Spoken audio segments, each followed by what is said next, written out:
What's up, everybody? I'm Tanner, and this is episode number 1 of the Broccoli and Breakdowns podcast. Today I'm talking with Russell Davis of the band Through All This Time, and you are currently listening to one of their songs. We had an absolute blast hanging out and covered so many topics, from skateboarding in a small town and opening a skate shop, to the formation of the band, to New Orleans voodoo, so stick around for that. They've got shows March 2nd at Shiners in Greensboro and March 9th at the Maywood in Raleigh, and you can find them on Facebook, Instagram, and at throughallthistime.com.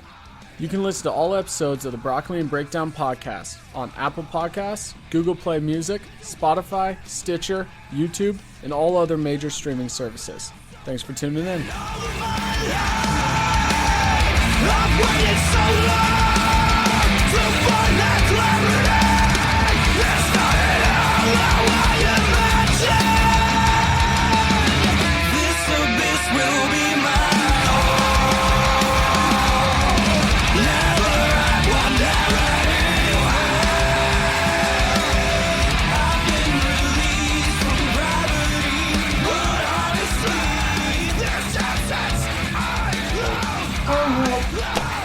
I've got like this much experience, with computers and technology. I mean, I think post 1999, anyone that lived in that era,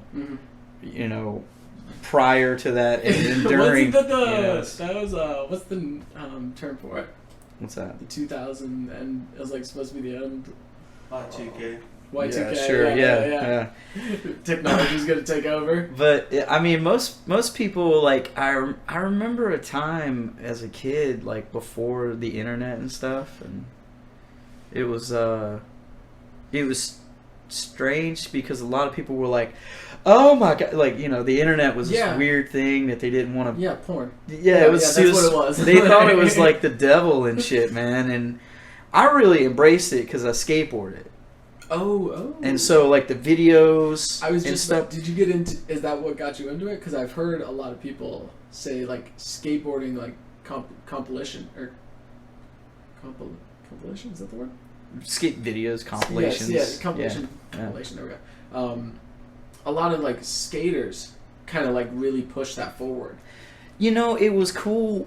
I think Matt Hoffman actually was the first one to kind of credit stuff. Matt Hoffman's a BMX pro. And he was, like, doing an interview a long time ago.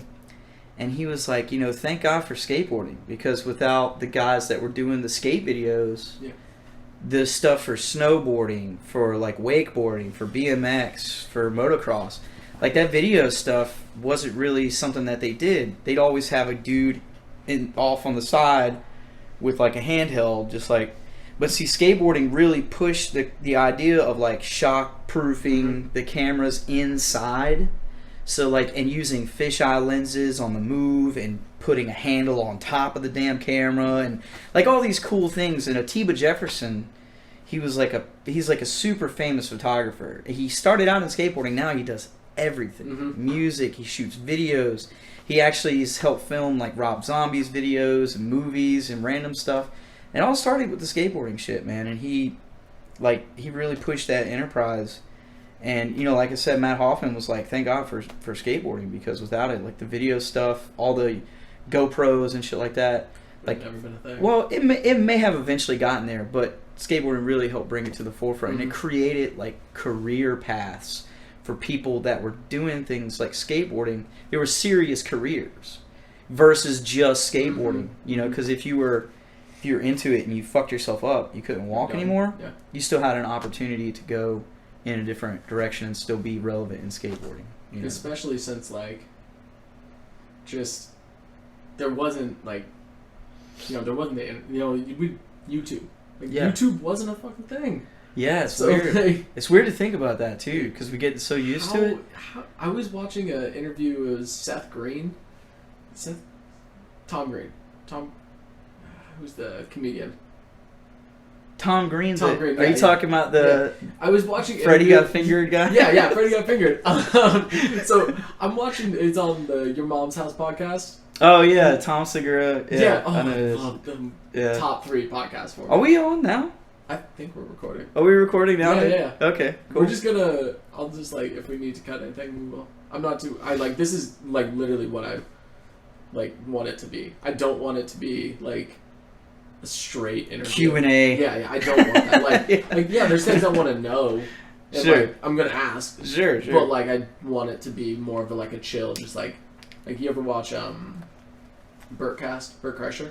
I've seen some of his stuff. I actually know that dude more from the Travel Channel.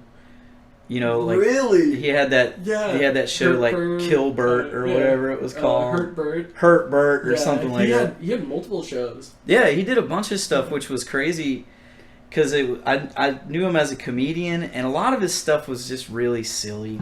Yeah, his kind of style of comedy would have been really good live, but listening to it or something like that, or watching it on TV, I really couldn't get into that guy in particular. Have you seen any of his new stuff? No, but the shows that he was on were great. Okay. Where he would be on the roller coasters, and he would drink a ton of beer, and then get on this roller coaster. Oh my god. Borderline alcoholic. Gotta be. I could only imagine how rough it was. Some of those days are okay, yeah, we're gonna send you to Germany. You can't get fucked up because you gotta go do this roller coaster thing. And he's just how am I gonna be in Germany and not He said he had a helicopter ride, and he said the pilot specifically said, "Don't drink," and he pours, he's yeah. He's all right. So he takes his soda, dumps half of it out, fills the rest up with vodka, and then he's sipping on it, and the pilot's did someone bring alcohol? And he's yeah. And he's I told you not to do that. Have you ever been on a helicopter? No, I want to so bad. I don't get motion sickness very easily. That's probably the only time I ever have. Okay. Is riding in a helicopter. I was in the military for a while. I did not know that. Yeah, I enlisted right out of high school. Okay. But so I rode in a helicopter. How did you destroy that house at 18? Well, it was okay. Not. That was actually later. I was just kind of saying when I was younger. Okay. Yeah, earlier when we were talking about that. Yeah. No, that was a couple years later after that, but still in that time range of things. But I learned it from this dude that was in the Coast Guard. Actually, I saw him. He was a big time skateboarder. Mm-hmm. He was just let's do this in my house. And Where are you? Are you from here? Where are you from? Yeah, I'm from North Carolina. Okay. Yeah, I lived in a little town up near Virginia called Roxborough. Okay, yeah. Little bitty small place. Yeah, that's where I grew up.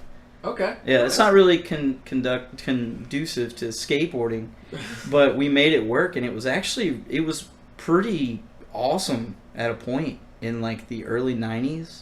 Okay. You could go to the local skate spot, and there would be 30, 40 kids out there just killing it, and some of them were really good, man. It's such a fun, it's such a good community too. Yeah, skateboarding is a really good community for music, art. Mm-hmm. And you're active too. We all played video games and we like comic books and stuff like that too. But video games at a point in the current time, people obsess over them so much, they don't really spend much time out. I mean, I think that we were all really invested in shit like Tony Hawk and stuff like that when it came out. I mean, for sure. Skater 3. Tons of hours of wasted time on that.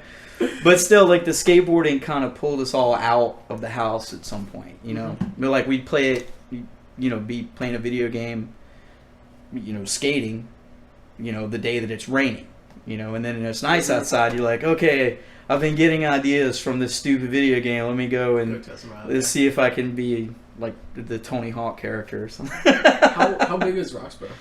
How big was it? It's small, man. I think it's 20,000 people in the entire county.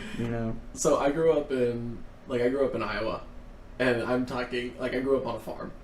So it's small, 20,000. I'm the town that I went to high school in had 1,000. Total kids? No, not kids. People. Oh, wow. Okay. 1,000 people. Yeah, that's a small place, man. Because I was when you say small, I was picturing that, and I'm oh, there was no skate park. There was nothing. So I'm I was okay, 20,000. We didn't have a park, but we did have this spot called the Alley. And it's weird because it was in this town. it was like a skateboard mecca almost, because anyone that came from out of town that had never been there, they'd get to that spot, they'd be like, this is perfect, you know, because the alleyway started with a 5-stair at the top. So it went a 5-stair, a 4-stair, a little 2-stair, and then a 3-stair that had a trash can on the end of it. And you could like jump out and grind the top of the trash can, or do like tail slides or something on it, or just jump completely over it for added difficulty. And then after you got out of the alleyway, you went down into the main parking lot, and then there was a wall, and it dropped down at certain points. Over on the right side of it, it'd be like 2 feet, and then over on the big side, it'd be like 4 feet, give or take. And then like further down into the next level of the parking lot, there was another wall and a big grass gap, and you had to jump out and land on this shuffleboard court. And that section, man, there were people that were good enough. Like, I remember a couple times being able to do it myself, but there were people that were good enough that could go all the way from the top of the stairs at that 5-stair and just trick all the way down and then jump the shuffleboard gap. I mean, it was really cool. It was a good layout, you know, and in the middle of nowhere, this small little town. I have yet to find a spot that was just randomly made that was that good. Yeah. I mean, and maybe I'm just being a little biased because that's where I came from. Do you still skateboard? From time to time, but nowhere Were you good? near. Were you good? I was okay. You I wasn't a pro or anything for sure, but I loved it, and it was fun, and you could go anywhere in the world and meet a group of skateboarders, and you wouldn't have any friends. You go and hang out with the group of dudes, and you have some common ground, and you can make friends instantly anywhere in the world. So, you know. Yeah, I mean, and you know where to go. Yeah. Like, it's not hidden. You can't really hide as skating. Dude, you go to a park, you know, find a good spot that you like on the street somewhere, and then eventually someone's going to roll up. And there's telltale signs. Like, you walk down like a set of stairs, look at the handrail. If there's paint on it, someone's been skating that, you know. Or you go find a ledge. If there's wax all over the damn thing, someone's been skating it. Hang out there for a little bit, someone's going to come along. Yes. Eventually.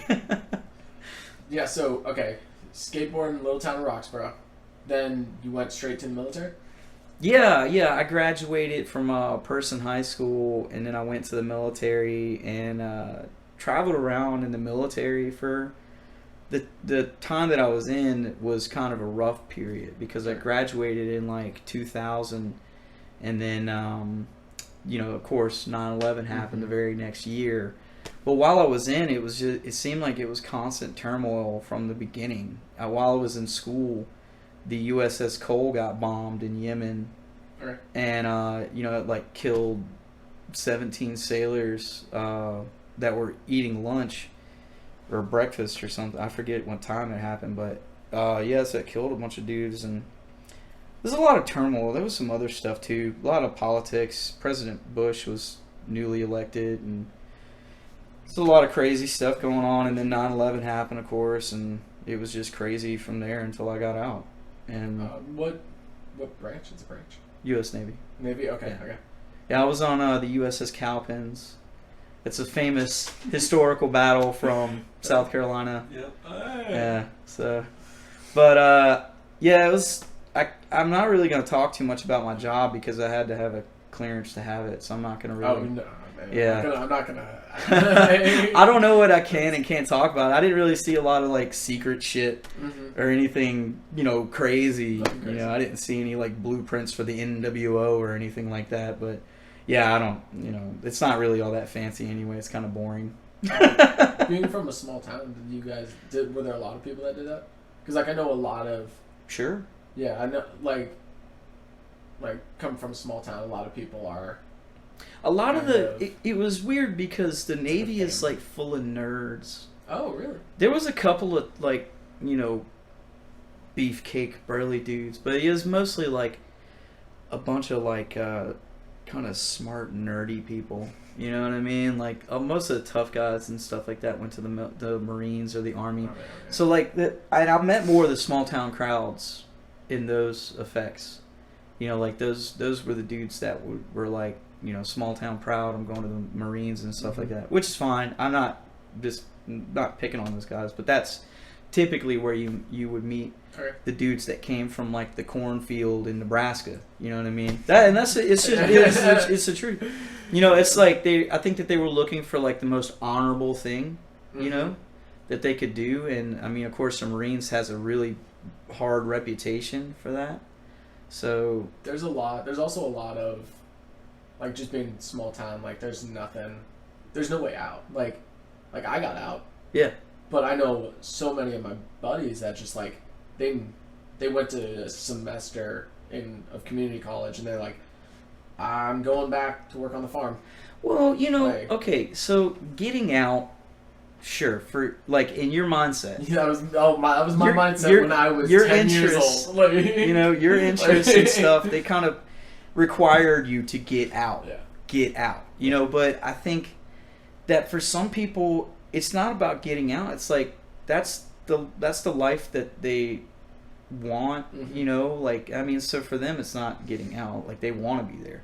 And that's a comfort zone for them. And I mean, most people do seek out the most comfortable thing that they could do, you know, like if for me, I like going to places where I'm not in my box, you know? Like I like to go to other cities and go to shows and stuff. And you know, my wife knows. She thinks I'm weird, but I mean, I go to shows out of town by my fucking self. Mm-hmm. Sometimes I can't get people to drive all the way to Charlotte to see like a local show that I want. They're like, but I'm going. So, so you know, I don't mind. You know, it doesn't make me uncomfortable. But some people, you know, they don't like that. They want to be where they know. They want to walk into a place and they want to know everybody in there. You know what I mean? Mm-hmm. And that's cool too. That's actually, I like places like that, like the Maywood. The Maywood has, you know, like I can go in there and like just see a bunch of people that I've known for years. You know who's gonna be there. Yeah. You know, like I'm gonna go there and I'm gonna have a good time. Yeah, like doesn't matter who's playing. Yeah, like, and that's a good feeling. I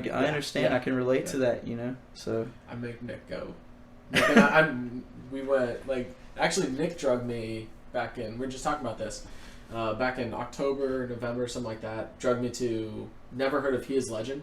Oh, what? I'm okay. They're from North Carolina, by the way. I grew up on a farm in Iowa. They're a national band. You should have picked up on that. Those guys are great.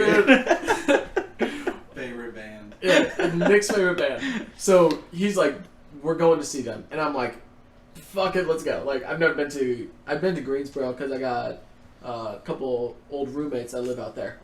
They're coming back March 16th, by the way. You should go see them with that. Yeah. Local 506. Yeah, Local 506. I think we're going. That's gonna be cool because that's a small fucking place. I haven't been to 506 yet. It's gonna be awesome. I wanted to a couple times, but I couldn't make it.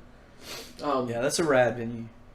Yeah. I'm sorry to interrupt. No. Oh, anyway, what I was gonna say is like we went and we saw He Is Legend. I was impressed by them. Wish they turn the guitars down a little bit. It was a little much. But then this other band, Emery, played. Sure. And okay. I had never heard it. I heard the name, never heard the band. I fell in love. That's cool. Oh my goch. And like that right there is what I love. Like going to see a random band, never heard of any of the bands playing. There were a bunch of good bands playing that night. Like that's cool, man. I mean, you find that like in North Carolina, I think pretty easily. It is something weird that happened a handful of years ago, and for some reason, I used to play with so many bands that I was just like I couldn't find anything about the band that I liked. Period. Like, I mean, there was a lot of bands like that. Yeah. Like just nothing. Just nothing of good. Interest. Nothing good. Yeah. I was just like, oh my god. I'm not gonna name any names because I don't want to be an asshole. No. What time period?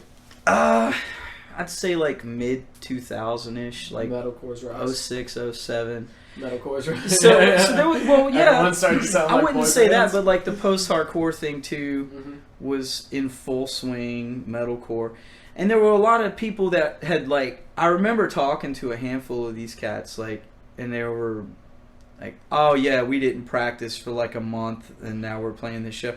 I'm like, why would you do that? Why would you do that to these people? Why would you do that to these other bands?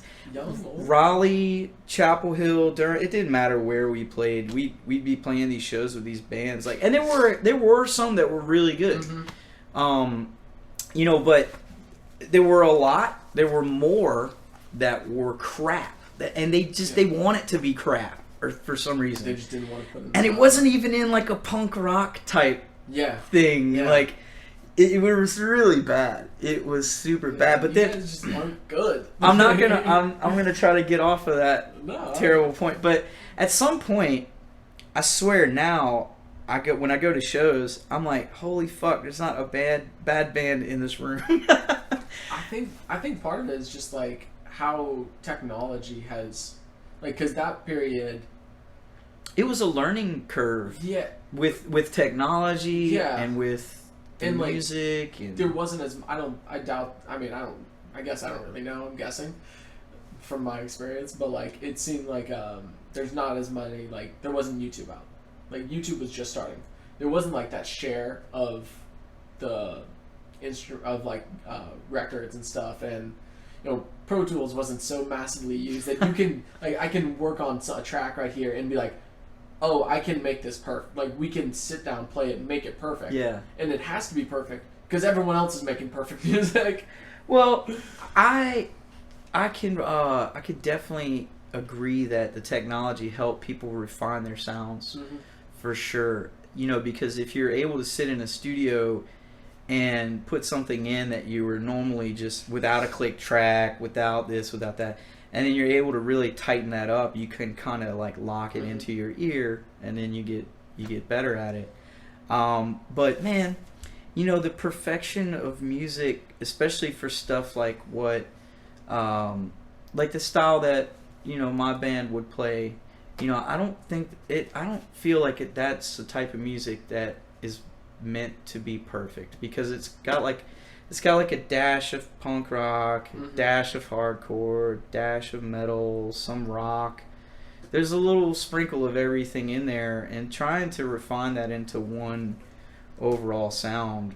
I like the rough edges to it, because then that's part of the sound. You know, like if you smoothed it over and just made it all glass, then I think it would lose some of the effectiveness of the stuff. And I think that's the same for a lot of bands, especially hardcore bands. Like, you need that rough edge of, shit, I fucked that riff up, you know, and then... But that wrong note actually is the right note. And you're like, but, whatever. You know, in the process of playing catch-up in there, you know, it's one of those things that gives a little bit of variance to stuff. And there's some bands that, like, their whole thing is being perfect. You know what I mean? Like, that is their thing. And, you know, but the problem that I have with that is when they do make mistakes live, you fucking see it. Show. It's like, oh shit. But that's fine too. I mean, you know, I love all music, and I respect anybody that can, like, play a flawless show. Like tonight, at some point, I'm gonna cruise on over to the Maywood, and Nightmare's playing tonight. Okay. And that band has got like a group of just bangers in it. They're all four great singers. They're from here? Yeah, okay. From Raleigh. And it's, you know, it's a 4-piece, bass, 2 guitars, drummer, and Reed Rogers is a motherfucker on the guitar. Like, and you'll see that dude play shows where you're like, that was perfect. Like, how in the hell, you know? And he's just a natural dude. There's bands out there that could totally pull that off, and I don't even think that they depended on the studio or technology to do that. They're just that mindset of person, you know? Like, there's people like that out there. It's really weird, you know? I can't see myself ever getting that good at guitar. Oh no, I'm learning how to play chords, and that's the limit. I'm gonna stick to acoustic. I'm gonna play chords. Yeah. And I'm gonna make it nice and easy. Yeah. Well, you know, I think that early on, Reed's probably been playing for like his whole life. I really couldn't tell you, but he's obviously got talent. So you could just imagine that there were hours upon hours upon hours of him sitting in one spot, repeatedly playing, you know, scales or Mm-hmm. a song or something that he wrote, and just just repeat it. Yeah, you can see it's like that muscle memory is just really ingrained in people like that. I just with guitar, I never had that dedication. Mhm. Like Did you play guitar? slightly. Yeah. I could play acoustic, like Enough you said. to, yeah. Don't ask me to write you a lead. Vocalist, yeah. The vocalist kind of guitar. I play acoustic. Well, it's good, I think, for a vocalist to at least sing with an acoustic guitar. If you're going to do any kind of singing, you really get that intimate intonation in between your voice and the guitar. Because if you're just wailing away, you don't really learn that from like a distorted guitar. I mean, you could throw enough distortion in every note you sing is right. Yeah. Or you could just scream like just you scream can it just all. learn to scream and be good. Scream it all, man. If you have any problems getting in there, just fuck it. I That's can't hit a that heavy. note. You know what? We're just gonna do a scream. It doesn't matter. It doesn't. This is gonna be a heavy song. Okay, so back at it. Okay, high school went Navy. When did you start getting into music? When I was a kid. Young? Yeah, when I was a little kid.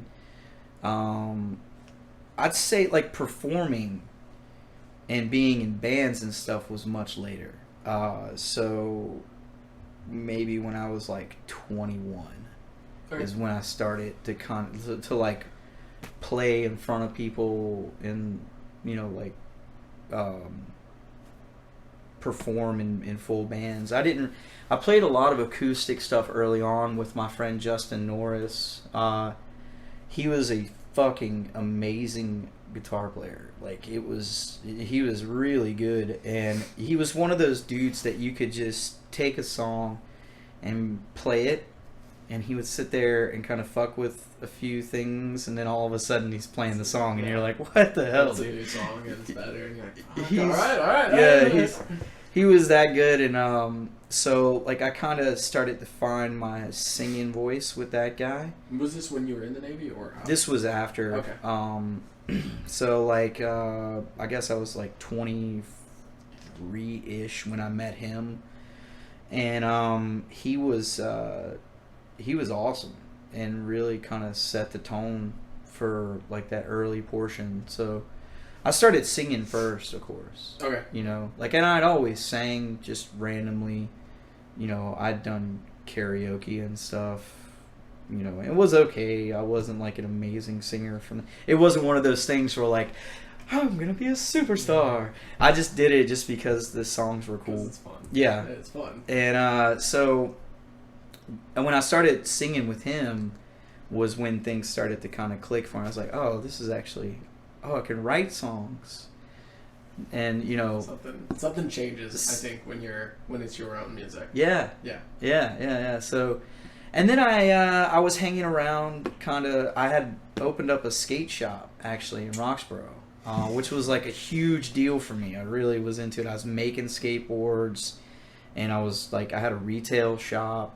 It's called Alpha Sounds and Skateboards. So it was pretty cool. The local dude that there was a guy named Philip Gillis that had a comic book and like card collectible type shop going on called the Card Shop, and Clever. He's a very creative guy. He's actually one of the most well-known teachers in Person County. He was about a year older than I was when we were growing up, and he wanted to be an English teacher, and he stayed in Roxborough at Person High School and became one of the most like prolific dudes that I've ever known. And he was super smart, but he loved music first off. He loved like the cards and stuff. Like he was huge into Magic, things like that. It was just a cool alternate kind of landscape in your mind that you could play in those games and stuff. And it was a lot of fun. It was cool, and we grew up luckily where the alleyway was that I was talking about earlier.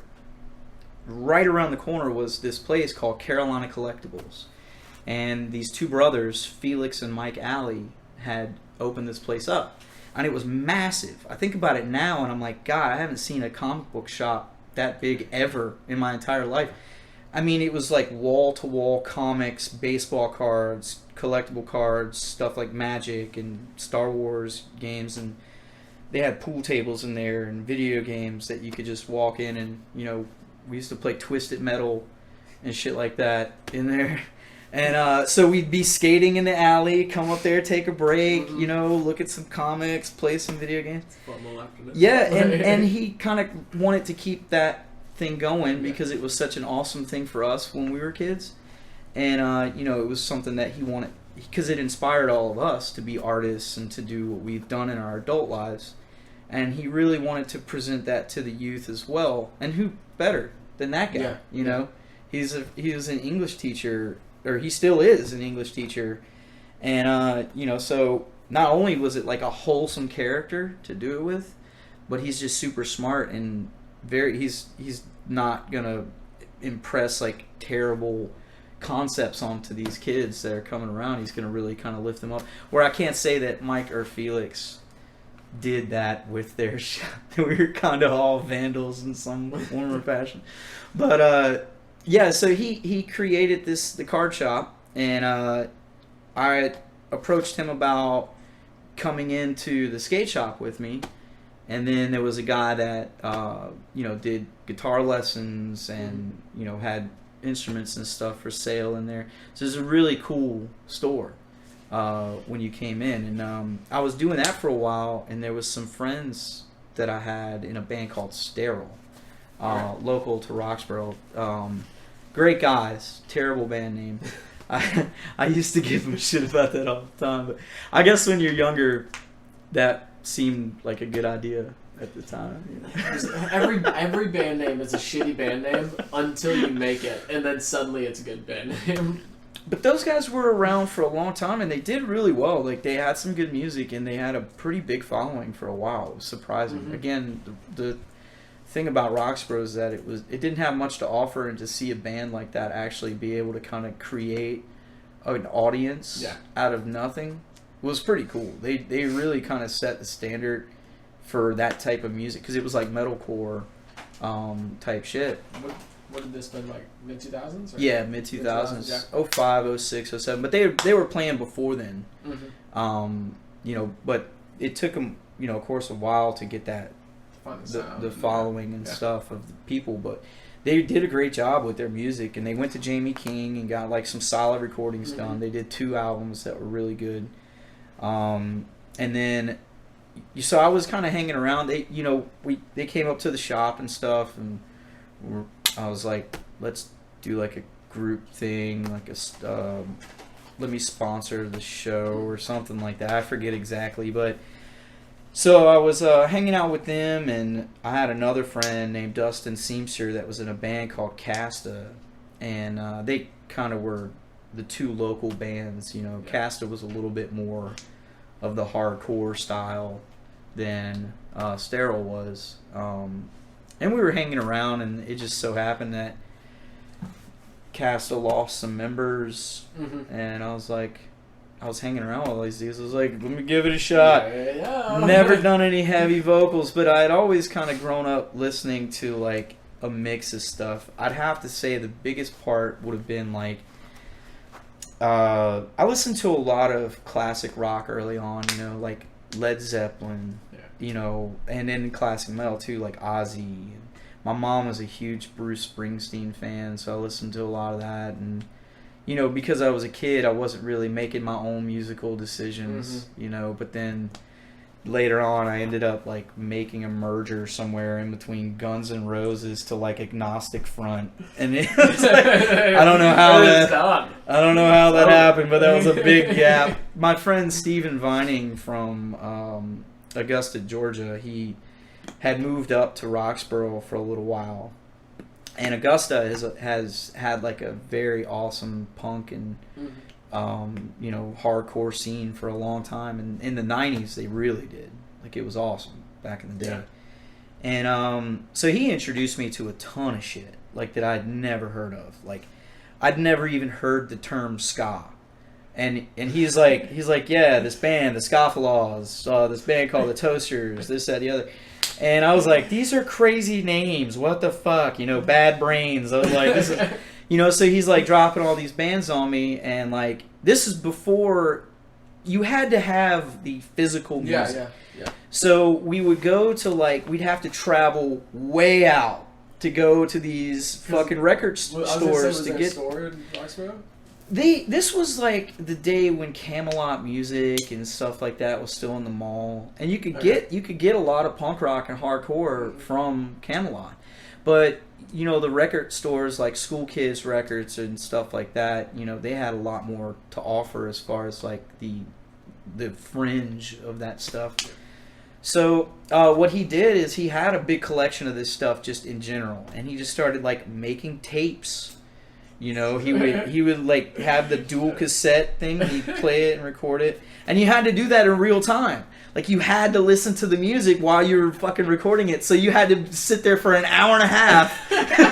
So it really meant something. It was really special. Yeah. You spent a fucking hour and a half of your time like picking these songs out and playing and recording them, and. So I commend Steven for taking that time, because that's how I even found a lot of that stuff. Yeah. And, the very first time I heard Earth Crisis, which was one of the first hardcore bands. I think Minor Threat was actually like the first like hardcore band that I ever heard. They were more like punk core kind of, thrash punk core. It was a weird thing, but that was the first time I'd ever heard anybody with the real like kind of heavier, angrier vocals. Like punk had that, but not in the same effect. And then when I heard Earth Crisis for the first time, I was like, what the fuck is this? Like it was basically like a model in my mind of what hardcore sounds like, still to this day. And so it was really heavy. It was way outside of classic rock and stuff like that, for sure. Yeah. Sure, but I had never tried to sing that way until I jumped in with Casta, and I had no idea how to do it, and so. Real quick, how many times did you fuck up your vocals? I was really fortunate, to be honest with you. I was really fortunate early on. I think the drummer Vince Barnett was like, I was having trouble with it, and he's like, look. I've got this DVD thing, and it was the Zen of Screaming. Yeah, the very first one, and he gave it to me. And he's like, check this out, and I was really getting into the live performances and stuff, and I was like, cool, yeah, I want to get this solid, So I did. I watched the whole fucking long ass DVD. It's like an hour and a half or 2 hours long or something like that, and I'm like, oh my god. But I really kind of soaked it up, and I used the warm up still to this day, but I've added my own things to it as well. There's a lot of stuff that I've changed just from talking to people and listening to other musicians like talk about their warm ups and like their pre-show stuff, and so that definitely helped, and thank God Vince gave me that. I've been using it. Like I've been warming up since very early on. Okay, yeah. So I never really blew out my vocals. There was one time that I got strep throat, and I had been sick for like a week, and we had a show at Sweat, and I actually have this on DVD, and it is the most embarrassing, humbling thing you could even imagine. I should have brought it. I would have literally played it for you guys, but it was so bad, and like I had never, I had laryngitis, like 3 days. Like I literally couldn't even talk 3 days before that show, and so when we played the show, I was just kind of I was on the upswing of it, but it's still just it came out so bad, man. And the worst part about it is that was the last show that band in particular played. And because I had pissed off both the guitar players in the band, they hated me. It was this big religious plight that went on, which is, I don't have anything against religions or anything, but one of the guys in the band, I won't name any names, you know who you are out there. But if anyone listens. He was bitching about a line that I had said, and he was like, it was kind of aimed in the direction of like evolution, which what it was it came from the water and it crawled out on the earth. We witnessed the birth of its creation. He was like, "You're talking about evolution, aren't you?" And I was like, "That's the idea of it for sure." And he's like, Generally. "I don't believe in evolution." And I was like, "Well, I get it. You know, I didn't want to argue with him. He's a friend of mine, and I respected the fact that he went to church as a big part of his life and stuff like that. And you know, so I didn't like make a big stink about it, but in the conversation, I just remember him telling me like all these weird things about like dinosaurs weren't real and that the devil had put them there. And I was like, "Oh my god, the bones aren't real. The bones are fake." So that was the first experience that I had ever had with that particular conversation. No joke. Like, I had heard people say... Did you not grow up religious? Or? I did, but no one ever said anything about fucking dinosaurs being fake. No one ever brought that up. I grew up Episcopalian, so it was like Catholic and Baptist stuff. It was an amalgamation of stuff. It was like a non-denominational type church. So, yeah, I never came face to face with that conversation before, and when he fucking said the thing about dinosaurs, it blew my mind, dude. I was like, "What? That's real? Dinosaurs are real?" Do you want to go to the Smithsonian? So we had argued about stuff like that, and then we were playing Sweat one night, and I said, the sound guy came over the PA, and I was like, "Yeah," it was a band called A Million Pages, and I was like, "We're A Million Pages from Roxborough, da da da da da da." And the sound guy came over the PA and he was like, "Roxborough, last time I was there, I did some heroin and got a blowjob." And I was like, "Oh man." I was like, "Thumbs up for the blowjob, dude. Thumbs up for the blowjob." But, you know, down with the heroin. And so later we... Oh, the same guy that's still there. Well, they shut down recently, unfortunately. But I didn't realize they shut down. Yeah. They had shut down. I've been playing there for a long time. Yeah. So anyway, Stinky Dave. So that was what happened. I didn't even bring it up. The sound guy brought it up, and I was just like, "Yeah, thumbs up for the blowjob, but heroin bad." I forget exactly what I said, and so we had this on DVD. They used to film all the bands, you know, and so we had this DVD, and I remember sitting there watching it, and when I said the thing about the blowjob, the guy was like, "I can't believe you said that on stage." I was like, "What?" He's like, "What if my grandmother watches this video? She's gonna," you know, and it's like, you're promoting a bad image of who we are because you're the front man and you represent all of us. And I was like, it's like, well, you know, and this was the moment where, okay, so these things had come up. He had like kind of came down on me about these things a few times already. And I was like, "I've got the microphone, okay? So I'll handle my part. Yeah. You fucking play the guitar." You know what I mean? Like, and it wasn't an ego thing. It was just that I had already bitten my tongue like a bunch of times already because he was my friend and I respected his religious beliefs and stuff like that. You know, but then he was overstepping his boundaries. He was pushing his shit on me, and I was like, no, I've got the microphone. You know, you get the guitar, so like, fuck it, you do that. I don't want to be mean, but there's a whole thing, like, when you're the vocalist, and you're the one with the microphone in your hand, you have to, like, take care of all those situations. Yeah. Like, you're thinking on the fly. Like, yeah.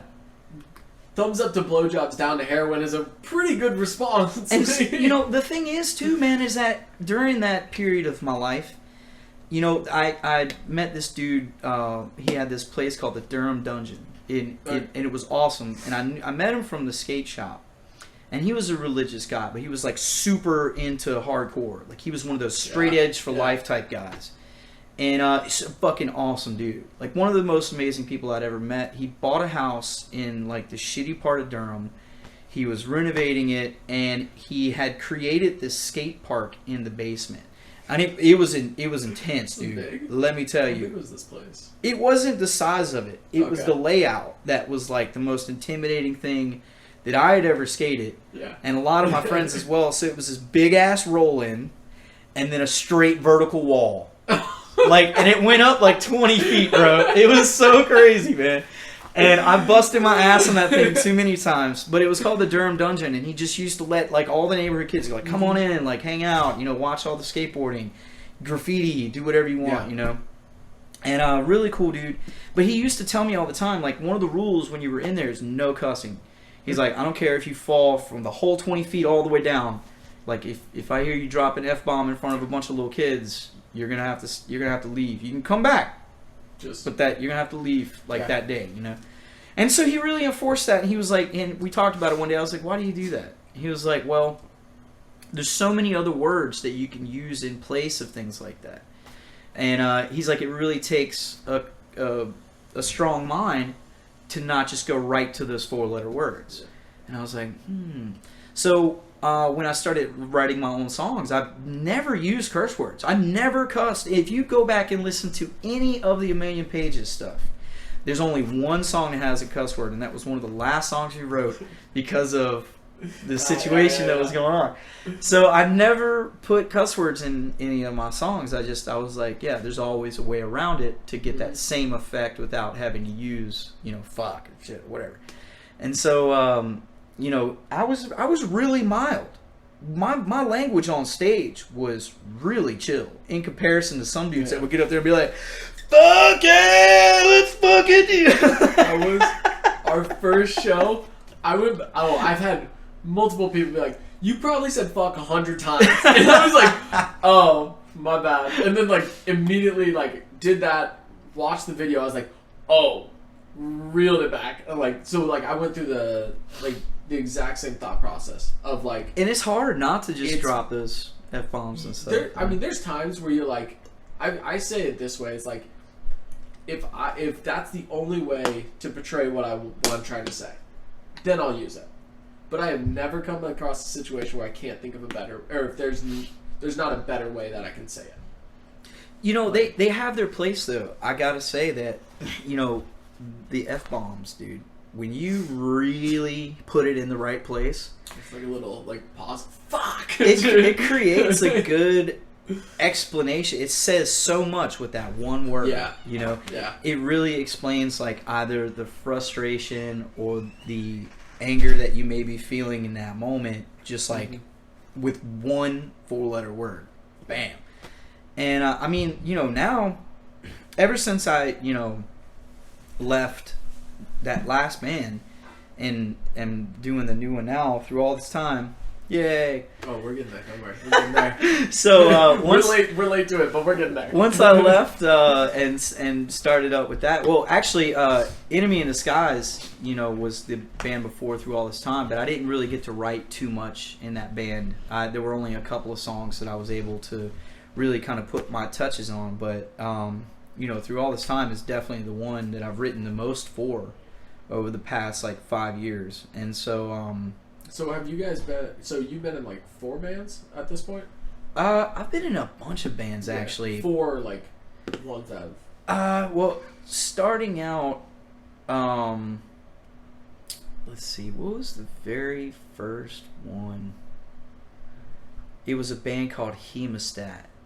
And it was a hardcore. That reminds me of another question. It was a hardcore punk band it was a garage band, and we only played pool parties, and that was the only time. Yeah, it was terrible. It was really bad, and then I played in a 3-piece punk band that was weird because it was just a guitar, a drummer, and then myself.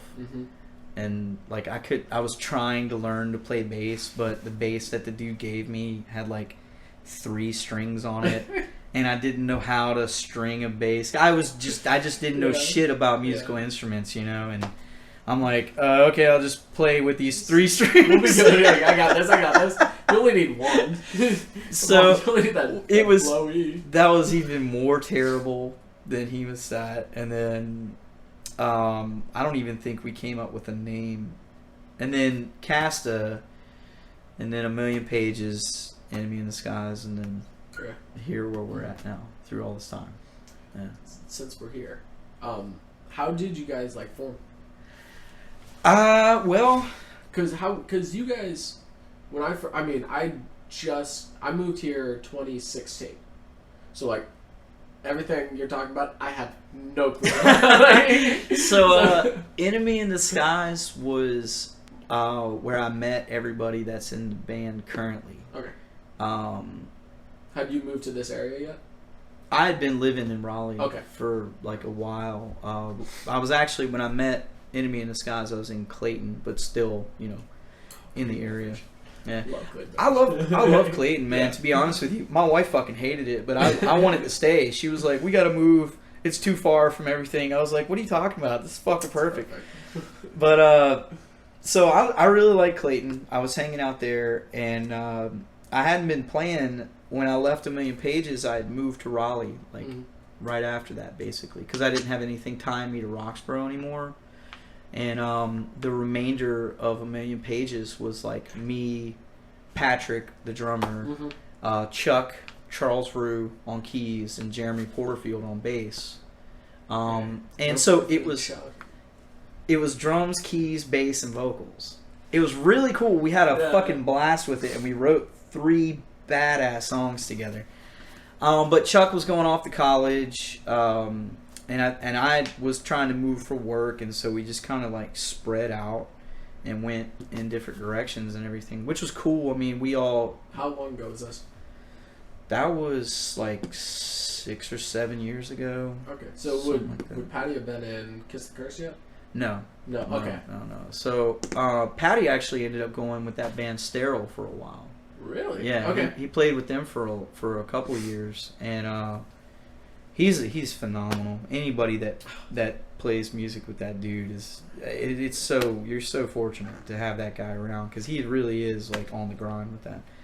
But so I took a break. I was just jamming randomly, playing acoustic and hanging out with friends, getting hammered and playing music until 4 a.m.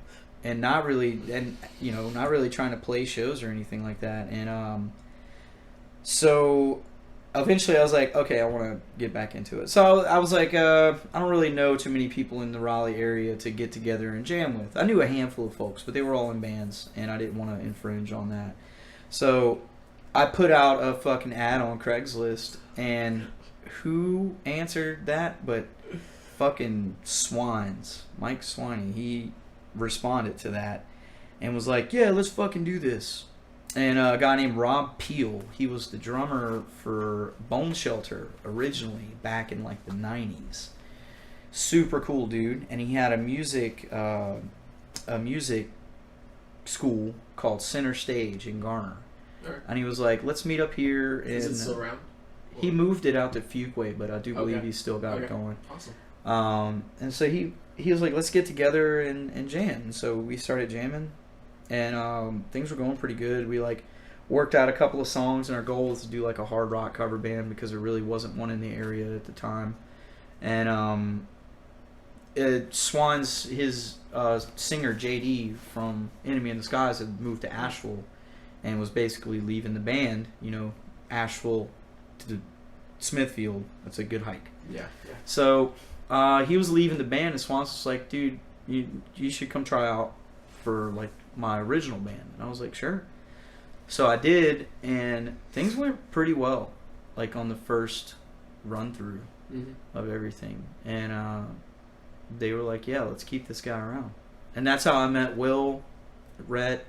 This was Enemy in Disguise. You joined, and then met all those guys just from playing shows, that kind of thing? No, I had seen Enemy in Disguise around playing gigs. No, I mean, like, were Will and Rhett, were they in? Yeah. Oh, okay. They were in Enemy in Disguise. Okay, yeah. Gotcha. And so it was myself, Will, Rhett, Brent, and Swans. And that was the group at the time. And so that was pretty fucking awesome. I was like, well, here I am again. Let's see how this goes. And to be honest with you, like, jamming with them, that was the definite point where, like, I found my own voice in music. And it was weird because I was singing somebody else's songs, you know? Yeah. But at the same time, like, I had that structure. It was already created by their old singer JD, and he wrote some good songs, and so it was easy to kind of come in and put like some of my own flair on it, and like it was awesome. I had such a fucking good time in that band.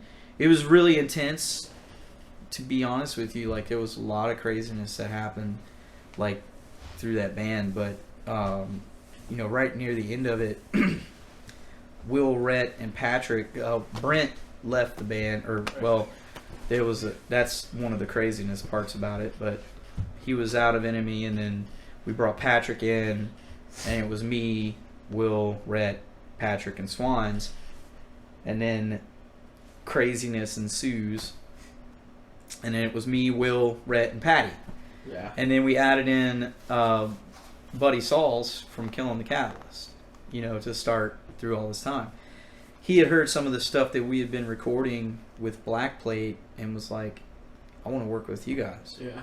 And so he jumped in, and then we created the band, and it was fucking awesome.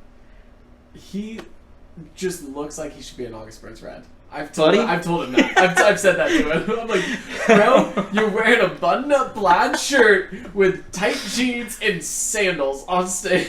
You know, it's like you gotta have the different characters in each band, and we're like, you're the pretty buff guy.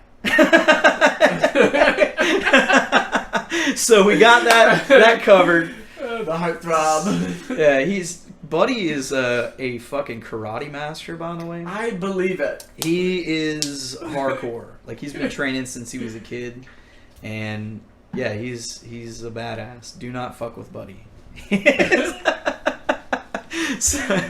But that was really cool. You know, writing the songs and stuff kind of seemed to happen pretty naturally. So when he joined, about how many songs did you guys have? We already had one that we were writing in Enemy, and Swans fucking hated it. Well, and he is this on the album?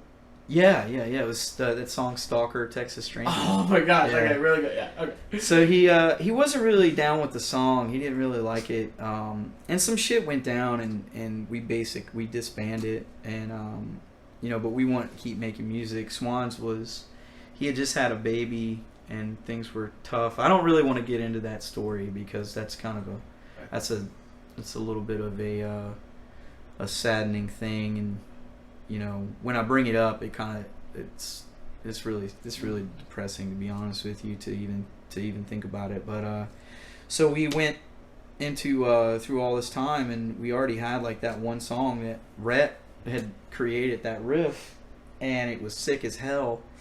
It just had that cool, and we were just kind of fucking with that a little bit. We didn't really have any like lyrics or anything really for it, and then we just started jamming that, and like Buddy came in and was like, I got these 2 ideas, and so we immediately had 3 songs in the kettle going at one time, and just kind of hashed those out and tried to create a sound, you know, based on what we were all bringing to the table. I was about to say, I think you guys have like a very unique sound for this area. Like I don't think there's another band that sounds like you guys. If you listen to Enemy in Disguise and you listen to Killing the Catalyst separately, like you can kind of hear the influence from those 2 separate bands, and then A Million Pages as well. You take those 3 bands, because Patty and I were in A Million Pages together.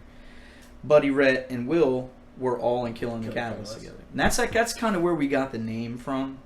It's like we had all been jamming separately for so long, and it's just like through all that time, this is the product of that.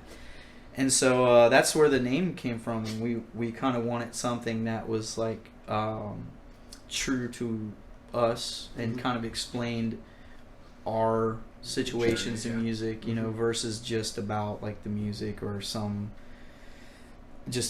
awesome name, like, oh yeah, you know, this fucking name is awesome. Yeah, we were trying to come up with like, I was like throwing out stupid ass names. Turner, you know Turner, right? Yeah. So like, he's actually one of my roommates here. Nice. Yeah. I've seen a couple people come in. Yeah. Those are my other ones. if you hear the door opening and closing. Yeah, so he always has like a verb the noun.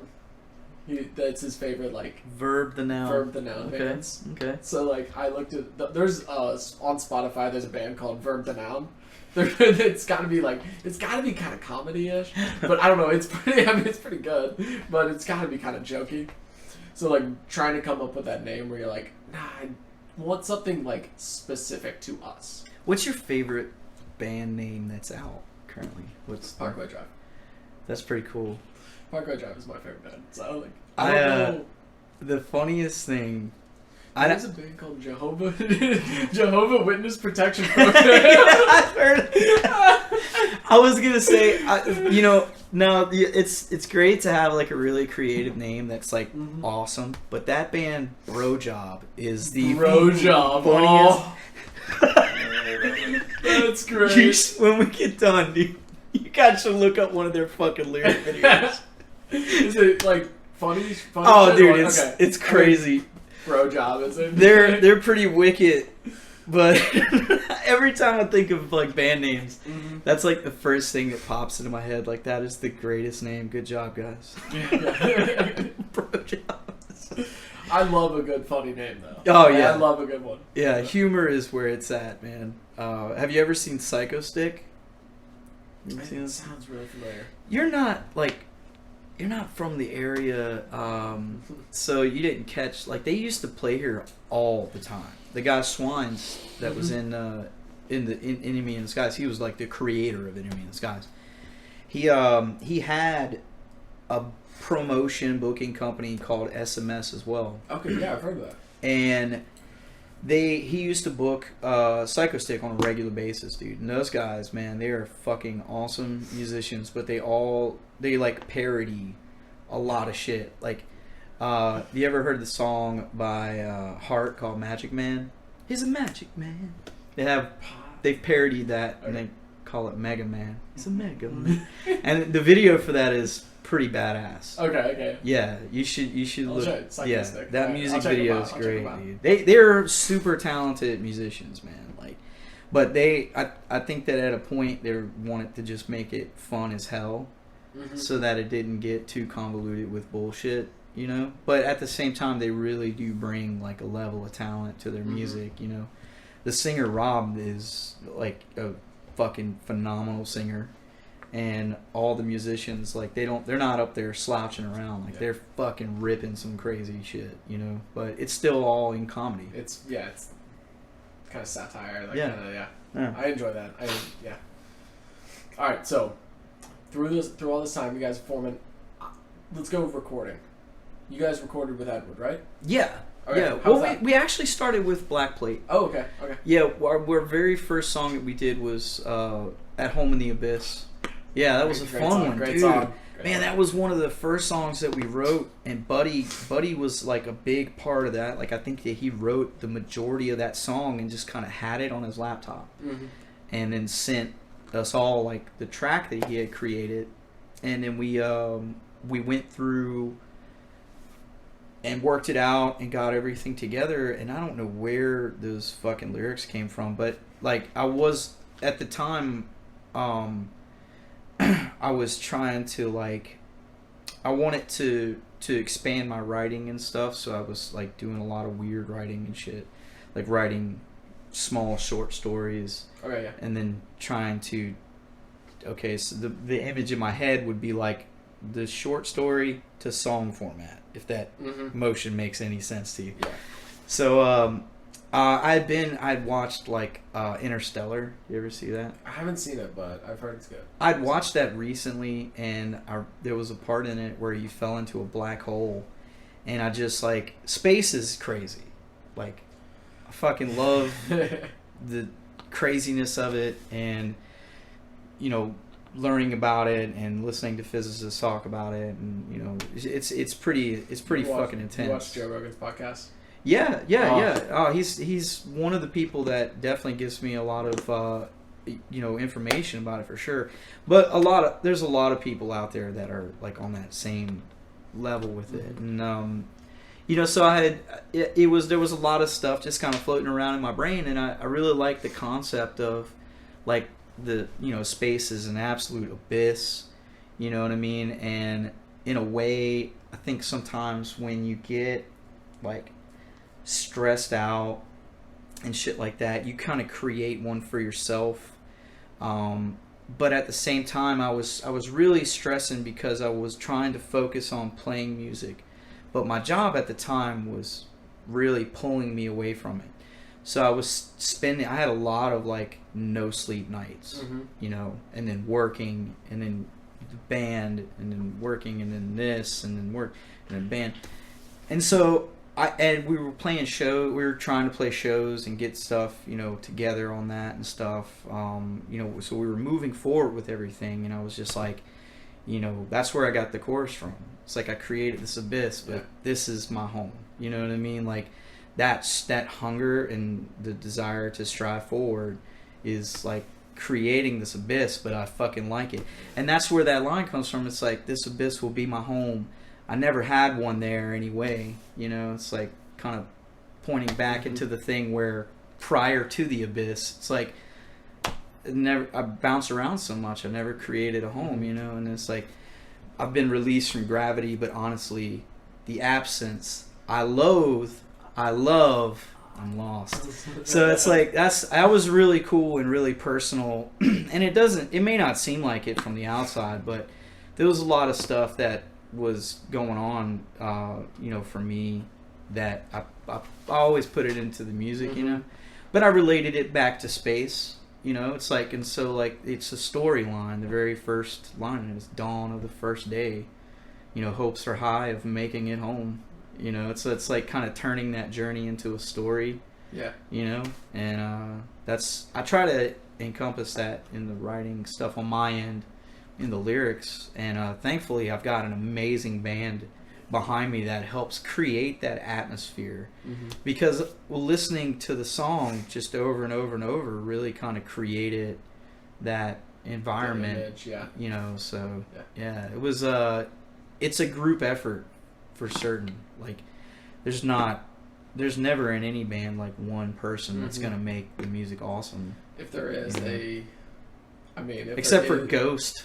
Apparently that's is one person that's writing. Yeah. The only thing is, like, when there is only one person, I just feel like you're just gonna have rotating members. I mean, you kind of have to accept that, I guess. I'm just like, if it's one specific person writing all the music, like, I mean, that person's probably pretty talented, but like, you're just never gonna like. I don't feel like you're ever gonna have that like camaraderie. They're not looking for that, though. No. I'm just talking in a band in general. Yeah. Like, not Ghost, but like, do you ever have like a line that you write, then you like take a step back and you're like, fuck, that's a good line. I do. Oh my gosh. I don't have them too often, but because I think I'm not great. Like, I will think I have a long ways to go write lyrics. But like every once in a while, I'll like write a line and I'll like take a step back, and I was like, fuck, I love that line. I like a couple of lines, like, really that don't necessarily mean anything, but they're like my favorite things to say because of the way that they come out. Like the second verse of Stalker Texas Stranger says, "Your mind, my playground, and I'll do with it whatever the fuck I please." And like whenever I say that, like, it feels good. Like a little rappy. Yeah. But it has like some alliteration in there as well. I'll do with it whatever the fuck so it has that cool little cadence to it that kind of tumbles down, and it's just like follows the instruments too. It's not so much the words. It's just the way that sometimes it doesn't matter. Yeah. And that's fun. Like, I like to link up to certain things like that. And then we have that song "What You Talking About," and like in the end of it, it's like, it's a Dave Chappelle bit, Dave Chappelle show joke. Yeah. The haters ball, where he's like, if you excuse me, I gotta go home and put some water in Buck Nasty's mama's dish. Like, and we were just laughing about that one day, and we were writing that song, and we get to that part, and it's like, I gotta run home and put a little water in your mother's dish.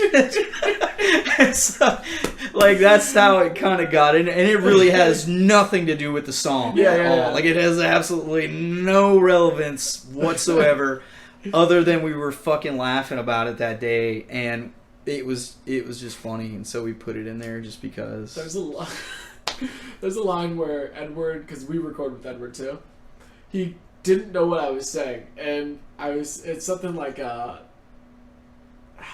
can't remember the lyric, but he thought I was saying dad ass. It has nothing. He's like dead. Oh, it's dead ears. It says dead ears. He's like, it sounds. I was like, I thought.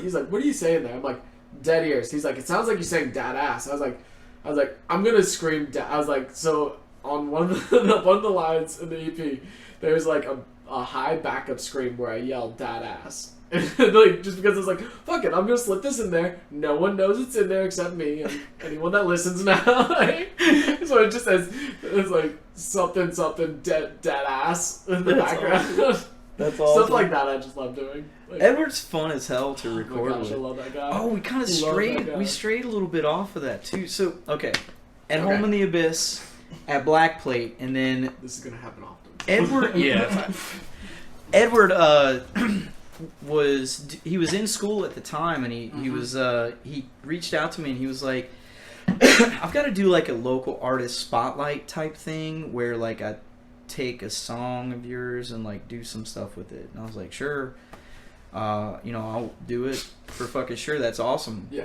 Thank you for reaching out to me. That's pretty cool. I think he'd heard some of my acoustic stuff because he needed to work with like a singer-songwriter. Okay. Which I'm really not one. I just had a couple of acoustic songs. You say that. But I my acoustic shit sucks. But there was like a couple of songs that I had, and he was like, let's work on this. And I had this song called Thinking About a Jam, and it was like kind of this, it was just me on an acoustic at first. And I sent him the scratch kind of idea of it, and then Wade came in and jumped on it. Jeremy Porterfield was on it. Patrick's on it. Edward's on there somewhere as well, and some of the guitar, I think. And then we did like this project for school, and so like it went a little bit further than that, and he just started kind of recording us at his house. I want to say that we were the absolute first band that he recorded. I want to say he said that too. Yeah. I think that we were the very first band that he actually fully started trying to record. That album sounds fucking awesome. Yeah. Especially if it's his first time. He rocked out all the songs. Like, we had recorded basically everything with him. And unfortunately, he had some like personal stuff that he had to take care of, so we had to finish it off at Black Plate. Yeah. Which I think we were going to get them to master everything anyways. Mm-hmm. So it was fine, and Garrett and John are like amazing dudes. Yeah. They're fucking hilarious characters, and they're incredible musicians themselves, So sitting in their studio like is awesome. There's a lot of production value that you get out of it too, because John is really quick, and then there'll be other people that are sitting in there as well, like Eric Huffman, Easy. He's fucking amazing and knows music up, down, left, right, and so you never know who is going to be in there to kind of provide a little bit of insight, which is cool because I've never worked in a studio where that was available. Yeah, especially with musicians of their caliber. That John can, like, the harmony stuff is a little difficult for me. I'm still kind of learning that shit as I go, and John is able to really kind of pinpoint that stuff. Yeah. That was one thing I was listening to. I was like, "Doc, I love those harmonies." It's still not right. They're not perfect, but it doesn't have to be. Yeah, that's one thing. Like, harmonies are just so hard, and anybody that's not classically trained by ear to do that, they're gonna have a tough time with it, and that's where I'm at. But it gives you, like, hearing it a few times, you're like, oh, I see. So like on easy stuff, I can get it, but the more technical the harmonies get, the harder I have, nailing that down. Yeah. So I don't understand harmonies at all. Yeah, they're. I'm just trying to learn how to hit notes. So what are notes? No, literally. Yeah, I did not grow up with music at all, so like trying to learn how to like hit notes. I'm like, I don't want to sing. I need to take lessons. I'll tell you something that I don't think that if anybody listens to, is this live or is this? No, okay. we're probably gonna. It might be a week or two, depending, Sure. before I get it up. Well, if anybody listens to this, and you want to know something really fucking hilarious about me, the very first time I ever stood on a stage, I did a lip sync version of Friends in Low Places with the fucking cowboy hat on and an acoustic guitar that had no strings. Cowboy on it. boots. Yeah. Dude, I was totally Garth Brooks out. And I don't, I listened to some country music when I was a kid because it was so fucking prevalent in that time. Yeah. And, again, it was really like outside of my hands because I was young. I wasn't really like, I couldn't just go and get music, on my own. I think I was like 9 years old. I mean, it was 8 or 9. And so it's pretty funny thinking back on it though. Yeah, it was goofy as shit. I was standing up there dressed like a cowboy and all, and that's fine. But the fucking song coming out of an 8-year-old, do you know the song? I know. He talks about like drinking in bars and smoking weed and stuff, and I'm like 8 years old up there like, I got friends, So that's pretty hilarious. But yeah, that's that was kind of like the inkling of things with music, period. I'd say, like the very first kind of thing. First time you step on a stage. Yeah, again, not anything. I never really had like there's people, especially on like American Idol, they're like, and that's when I knew, I think those stories. I think half they're those so stories fucking are fake. bullshit. It's so fucking it's fake. Scripted out story that they made up because like the only way you get to go in front of the judges, is if you have a crazy ass story. So everyone has like some.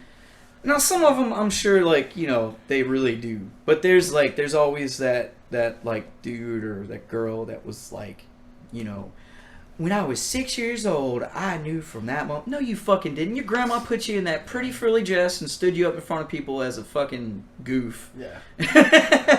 And so, like, you had a good time. That's great. And I'm sure that probably helped. But, it's funny because, like, people that really did have that family presence, they're not going to be on fucking American Idol. No. Lizzie Hale is a good example of that from Hailstorm. Yeah. Like, she literally grew up in a fucking musical family. From the time she was, like, 4 years old, she had a goddamn guitar in her hand. Yeah. And her and her brother still play to this day. Yeah. Hailstorm was a garage band that they created when they were in middle school. You know what I mean? And then, so that's literally the thing. You're not going to see that on American Idol. Like, the people that are really, kind of into that stuff. But see, stuff like that, too. They're already, because you do a show like that, and you're never going to have a career. Like, very few of the people that win those competitions actually have like. No, what's the dude that sings with Queen? Adam something or other. Yeah.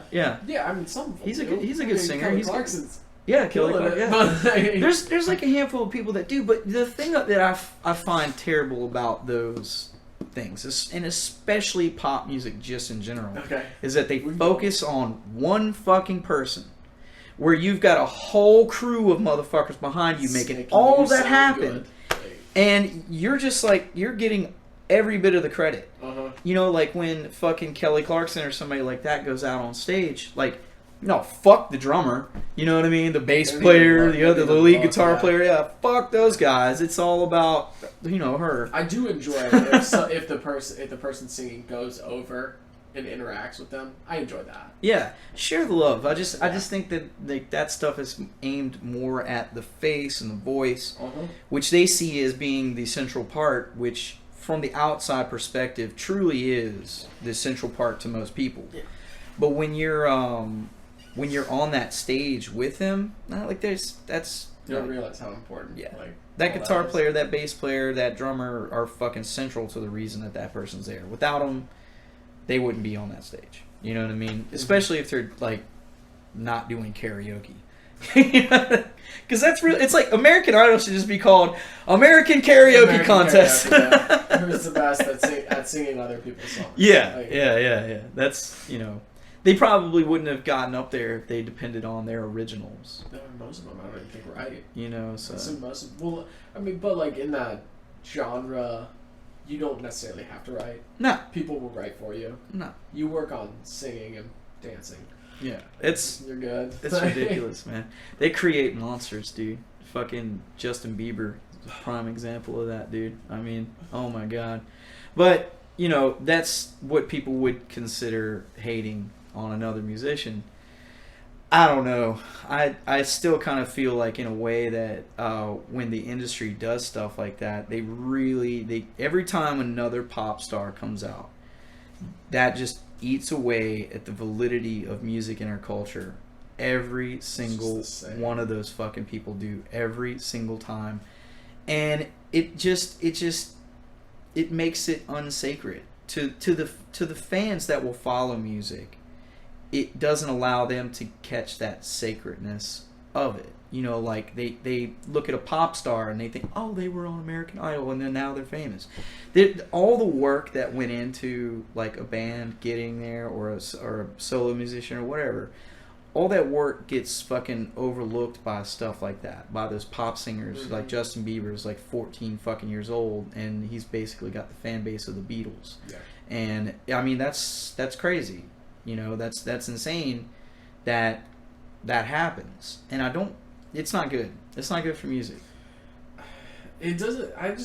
The thing that I hate is just and like I know it's pop music, but like the thing that I always hate, because my main focus with music is like lyrics. Like that's where, like I said, I don't think I'm a good lyricist, but that's what I want to focus on. Like my vocals, like yeah, I'm more about like for vocals, I'm more about the live performance than anything. Like I just want to have a good time. But with lyrics and pop songs, they're just like there's nothing challenging. There's nothing new. There's like I like Halsey. I'll admit I like Halsey. I think she's got a great voice. There's good sounding stuff out there, dude. If I said I didn't listen to any pop music, I'd be a fucking liar. Yeah. Like if you go through my phone right now, there's definitely like some fucking Lana Del Rey and shit like that on there for sure. You know, she's got like a really dark positivity about her though. Yeah. Like that's something that I can get down with, you know. And she says shit. I think it's the metal aspect of it. So like, she said shit though. Like the thing that got me, somebody was playing a song and I had seen her and I was like, oh okay. And then somebody was playing the song and she was like, my pussy tastes like Pepsi Cola, and I was like, what the fuck are you spraying on your pussy? But you know, that was one of those things. It's like, you know, obviously there's a dark presence in that. That song is actually about like her hooking up with older dudes, you know, and so it's like, oh damn, that's pretty fucking dark, you know. But there's something interesting there. There's something there. But she has that kind of like burning the candle at both ends thing, you know, going on. I can relate, you know. So I mean, not to say that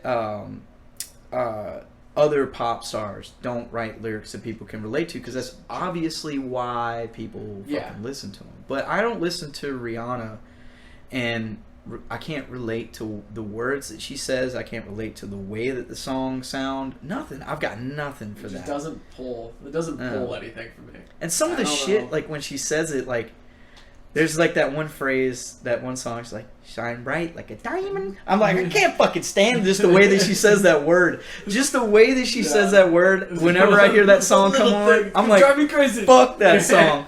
You know, like I need to listen to the radio. But I'll tell you what, dude, I will listen to Slayer just destroy my eardrums. Not give a fuck. But Rihanna says diamond wrong, and I'm like, fuck that. Done. That's when you're ripping the radio out of your car. You're like, fuck.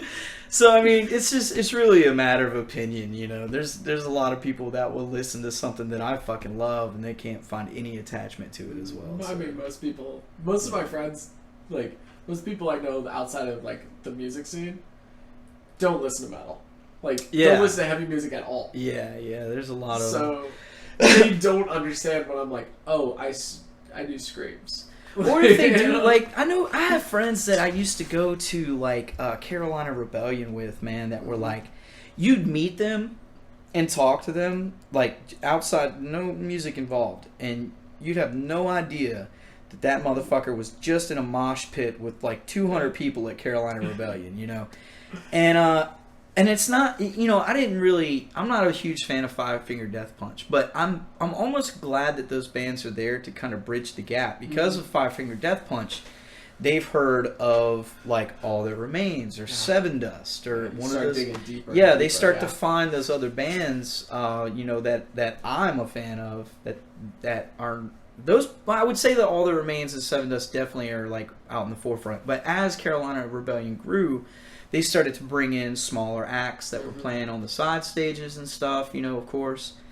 And, you know, so there was a lot of bands that were added on that they may not have ever heard of. And, you know, to see bands like Suicidal Tendencies end up on one of those rosters too, it's like, you know, a lot of the people that are into that Five Finger Death Punch stuff, they may not have ever heard of Suicidal Tendencies.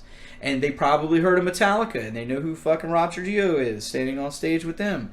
But they have no idea that he came from this band. Like, you get to see that anchor of where that dude came from. And so that's pretty cool that, you know, it sometimes it takes that to get everyone, you know, like the sellouts or whatever you want to call sure. it. I'm like, whatever. Like, I'm kind of like, whatever, because I still have their old music and I don't really care. Like, if I don't like the new music, I'm like, okay, I don't like the new music. But I'm really, gonna like their old music. Like, people are really critical of bands kind of changing when they pace. change. You're like, they're different people. Yeah, like, usually it's been 3 or 4 years. It's like I'd love to see you at 12 years old run a mile, and now at 40 run a fucking mile, and then I'm gonna criticize you on your speed, on how fast or how well you run that, and that's basically what they're fucking doing. Yeah. You know, it's like you're a completely different person. You change. I'd say that I've heard a fucking 100 people say the same thing.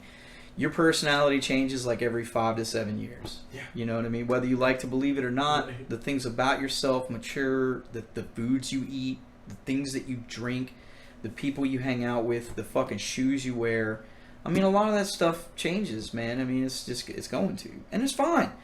I hate when people like bash bands like the Deftones or like stuff like that. When they get into their older albums, you know, they're like, oh, they were so much edgier and shit like that. It's like, have you listened to Diamond Eyes? That fucking dude, some of the tracks on that lyrically are fucking insane, dude. I mean, that's some pretty heavy shit that's going on in there. And the riffs too, I think that album's pretty solid. You know, and their newer albums I still think are really good. Now, if you're basing that band on their live performance, I've seen them play amazing, and I've seen them sound like absolute fucking shit live, you know. But at the same time, you know, I'm in a band. I've been awesome live, and I've sounded like absolute shit live. Shit. You know, if I was to sit here and critique a fucking band like the Deftones, which has been selling gold and platinum albums for like their entire fucking existence, that I'd have to be right up there on that level with them, and I'm fucking not. So it's also like people critiquing have never been on tour. Sure. Yeah, but like, that shit, like, I've never been on tour. I've never been on however long of tours they're playing. Like, that's just killing you. Did you see that Ollie from Bring Me the Horizon blew out his vocals? Did he? Yeah. That doesn't surprise me. He's older now. He's older. He's also like, just his scream alone. Like, if he ever tried to go back, if he was trying to go back and play some of their older stuff, like, he can't do it. Like, I don't know. I think that they should have just stuck with what they released and just done that. I don't know. I mean, that's not anything that I could control, but I think that would have been a better. Like, play with the album that they just. Yeah, and just kind of stuck with that. I'm sure they were, but I was trying to roll into like something from Suicide Season. They were like, we're gonna do our first album for like 2 shows, and that's what happened. Oh god, their first stuff. I think that it was like it was a little much just in general. I mean, there's no way he could keep up. If you're not super fucking healthy and prepared to do a tour like that either, I mean, I can only imagine what that lifestyle is like. And then getting prepared to do like 50 dates in a row. You know? You're like, ah. Especially if you haven't been doing it. Yeah. Like, if you haven't, like, yeah, when they were they were like 14 years old when they got signed. Yeah, you're youngins. Ollie Sykes was. There's a picture my brother was showing me. He's like 13 or 14 years old in this picture at like a record label. Like, I mean, it's just insane to think about that. Sleep till you're dead. Dance all fucking year. Fucking Brandon Boyd from Incubus, dude. When they got picked up for their first album, I want to say he was like 14 or 15. And I mean, they were, dude, talking about psychedelics and shit. That kid was like tripping on shrooms when he was like 16 years old. You know, like, damn, dude, expand your mind. But you know, it's crazy when you see bands like that. Like, I think that Incubus got off really easy somehow, some way, because they were able to maintain their careers. Mm-hmm. Even under the extreme amount of touring and pressure that they did. So, like, good job to those guys. But, like, that band, do you remember Silverchair? No. Yeah, they were, like, 15 years old when they got picked up and they released their first album, like, to an international release. They were from Australia. And, good music coming out of there. Dude, they got, like, 2 albums deep and just fucking couldn't hang. Yeah. You know, because it's, dude, even as a teenager, like... Oh, how much you changed in those years? Wow. Like, yeah, dude. I can only imagine what it was like in that age range. And you're not even, like, fully developed mentally or physically. And you got ladies throwing themselves at you. Like, I bet those kids got so much booty. Like, just the partying and shit. Like, you're fucking your body up. You're messing it up real bad. Oh, man. That kid is, like, the biggest 15-year-old playboy that ever existed. I mean, you could only imagine, dude, like how things were for them. And this is pre-mega internet era 2 stuff, you know, with Silverchair. Now, I mean, it doesn't actually seem uncommon for a super young kid to become famous in some form or fashion. You know, like, especially, like, I don't know if you've ever noticed any of the, like, Korean, like, there's like this 12-year-old Korean kid that is one of the most amazing guitar players ever. Yeah. Just plays a 12-string acoustic, and it's like, what the fuck? He's like taking all these pop songs and just like rewriting them, and you're just like watching it. He's like playing. He's like playing the main riff of the song and the vocal melody and the bass line at the same time, and I'm like, what in the fuck are you doing? I don't see how. Like, you know, somehow that kid is just like a super genius and he's amazing. You know, but you know, as many views and stuff that he's got on YouTube, there's still probably not like, he's not like Bieber famous. No, but he could. He should. That's the thing, though. Not, he could. The talent that he's bringing to the table. He did a song with Jason Derulo. Say again. Jason Derulo. I don't know what song, but he like it's a super famous pop song. He, like, was on stage with this guy. Like, the Korean kid does? Yeah. Okay. Yeah. I don't know, man. I'm just saying that kid doesn't... He deserves the fame that Bieber had because of his talent, his ability, whereas Bieber got it and had... He probably couldn't even fucking play half of what that kid can. Oh, no. You know? No. It's like... Yeah. I mean, that kid has been playing guitar since he was... And if you listen to shit that fucking Justin Bieber was doing when he was 14, it's not like his voice was amazing. I didn't think that he was an incredible singer at all. Like, it was not incredible. Like, it's not like he was doing anything that was super... They sold it, though. They sold that person. That fucking bowl cut hit hard, son. So many girls. But, you know, mad props to pop stars like, you know, Justin Timberlake, man. I gotta say Justin Timberlake is... Out of everybody, if I had to pick one, it would be him because he did like some fucking hilarious shit on SNL. Yeah. That was funny as hell, and I can appreciate that. It's like, you know, taking a little bit of humility onto yourself. You know, being in his position, like he's supposed to be the cool guy, the sexy man, and he's dressed up like a liquor bottle. Bring it on down to Liquor Town. You know, like doing the fucking whole dumb shit with Lady Gaga and stuff.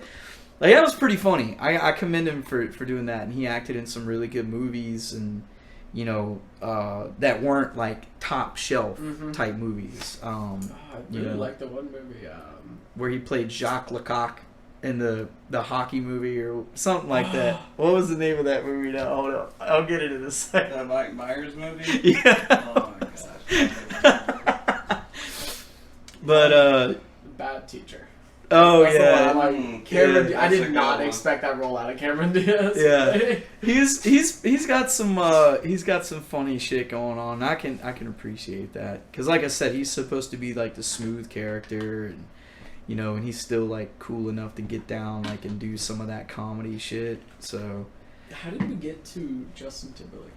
I think we were talking about the randomness in pop music versus like something that we would do. I think that we kind of got a little sidetracked with that, but it's a good conversation because music, I mean, hearing some dudes that like play metal talk about pop music is kind of funny. usually it's just straight up like, fuck that shit, that's not real music. Like, Yeah. I hear that a lot. Yeah, Like, I listen to 5 Seconds of Summer.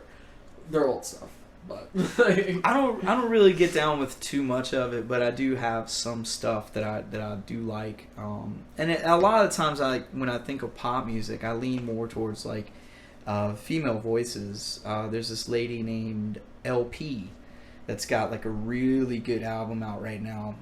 And she's mostly been a writer. She wrote for like Cher and Lady Gaga and shit like that for a long time.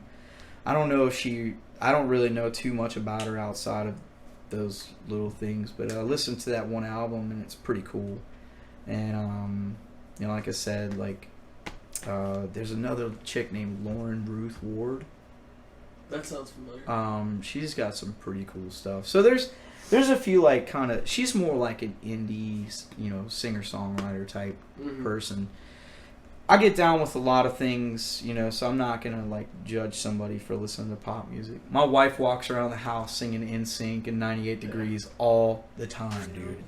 And I gotta say, it's kind of funny because she can't sing for shit, and it's like that's actually how I hear that music. Good job. Good, you kill it, you're crushing it. You're crushing it. Crushing it.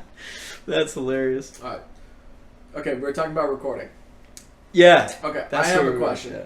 Who's writing the song titles? Because Perennial Rafe? I had to Google what that was. I love that because we had the feeling that people were gonna have to Google it, and when they Google it and they find out what it is, that's the joke of that whole thing. And so it's actually there's a couple different pronunciations that we saw. The one that seemed to be the common was Perennial Rafe. Okay.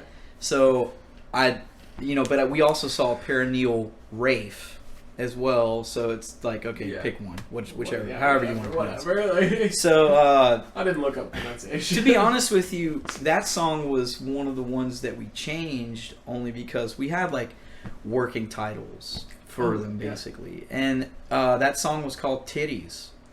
Okay, yeah. And so I think you said that in like a concert. yeah, John Barrier was like, okay guys, I'm gonna have to be real with you. I want your album to do as well as possible. I think you should rename a few of the songs. We're like, okay. And we took his advice. No, I wouldn't get it because the only reason that it was called Titties is because when we were playing it for like the first time and we went through it, I had a recording of it, and at the very end of it, you just hear Rhett go, "Titties!" And so we just named it Titties. But it was kind of like that's actually a really dark one, man. That's a really It's a good song. dark song, and it's an intro leading up to one of the edgier lyrical songs on the album. So, because is that right before part of the experiment? The experience? no. That one's before "Take Me to the Stove."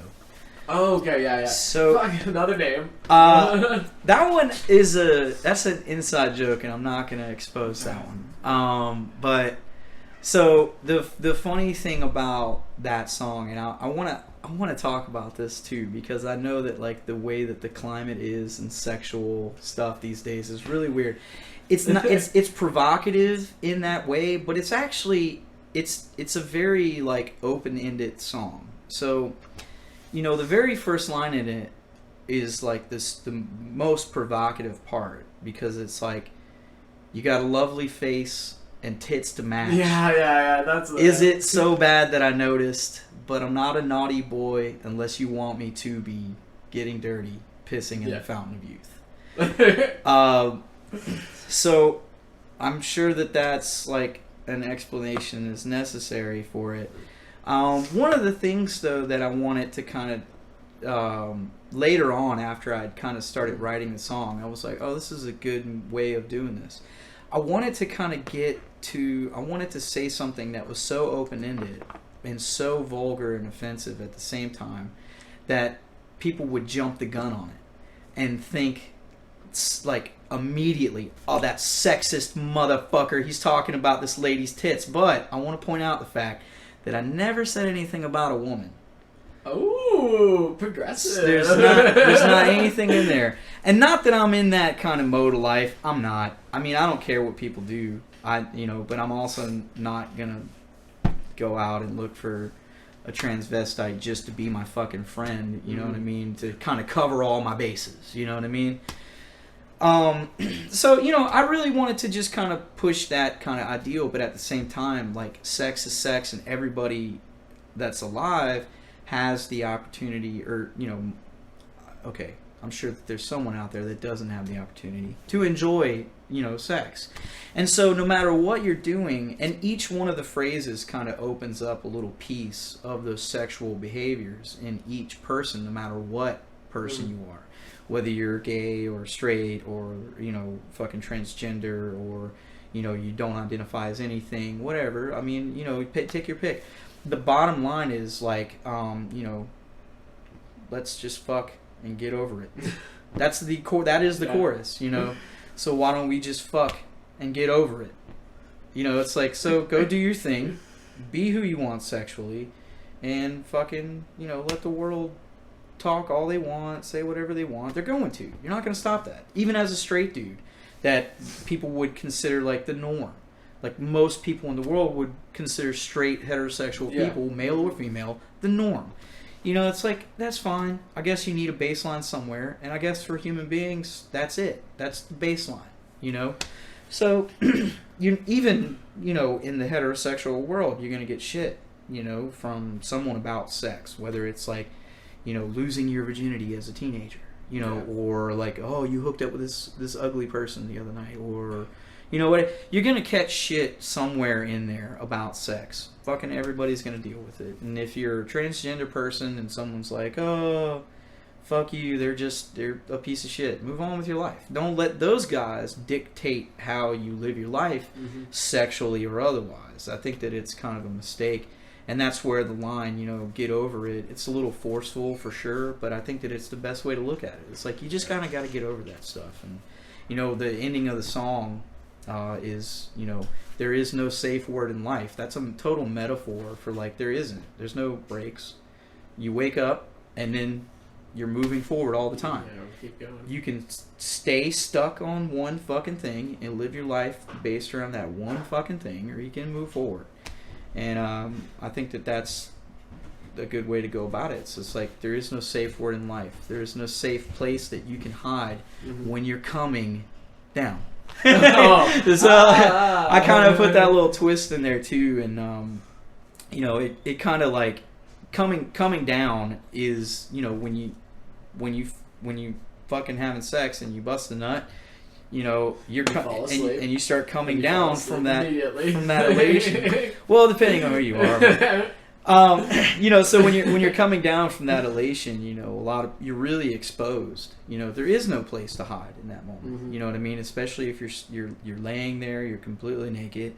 You just got done doing the most intimate thing that human beings can share, and you're completely exposed. And there's no place to hide from that. Now, and we all need to enjoy those experiences.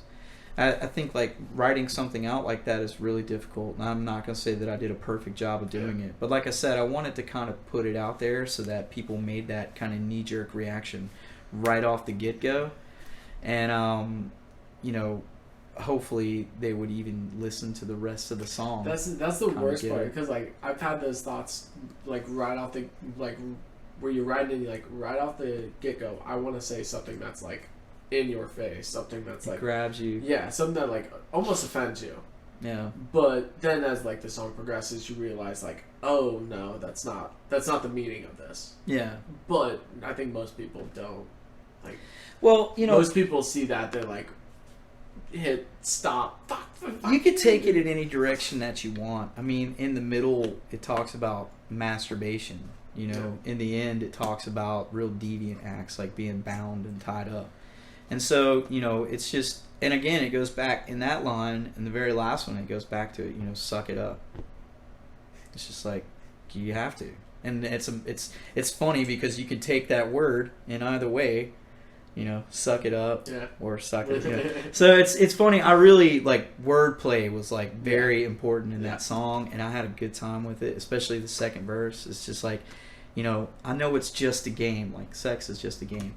But I could play it all night long, even if I'm by myself. So it's so funny, like, because every individual does it. I mean, there's not a single person in this world that has whatever part they have, and they're not like, hey, like, you find that eventually somewhere. Yeah. I would say especially dudes more than anything, because it's just kind of hanging around. You know what I mean? You're not getting away from it. All right. You rub up against a piece of fabric wrong, and that motherfucker is set off. Like, you're 10 years old and you hit your nuts on a bike. You really understand what those things are about.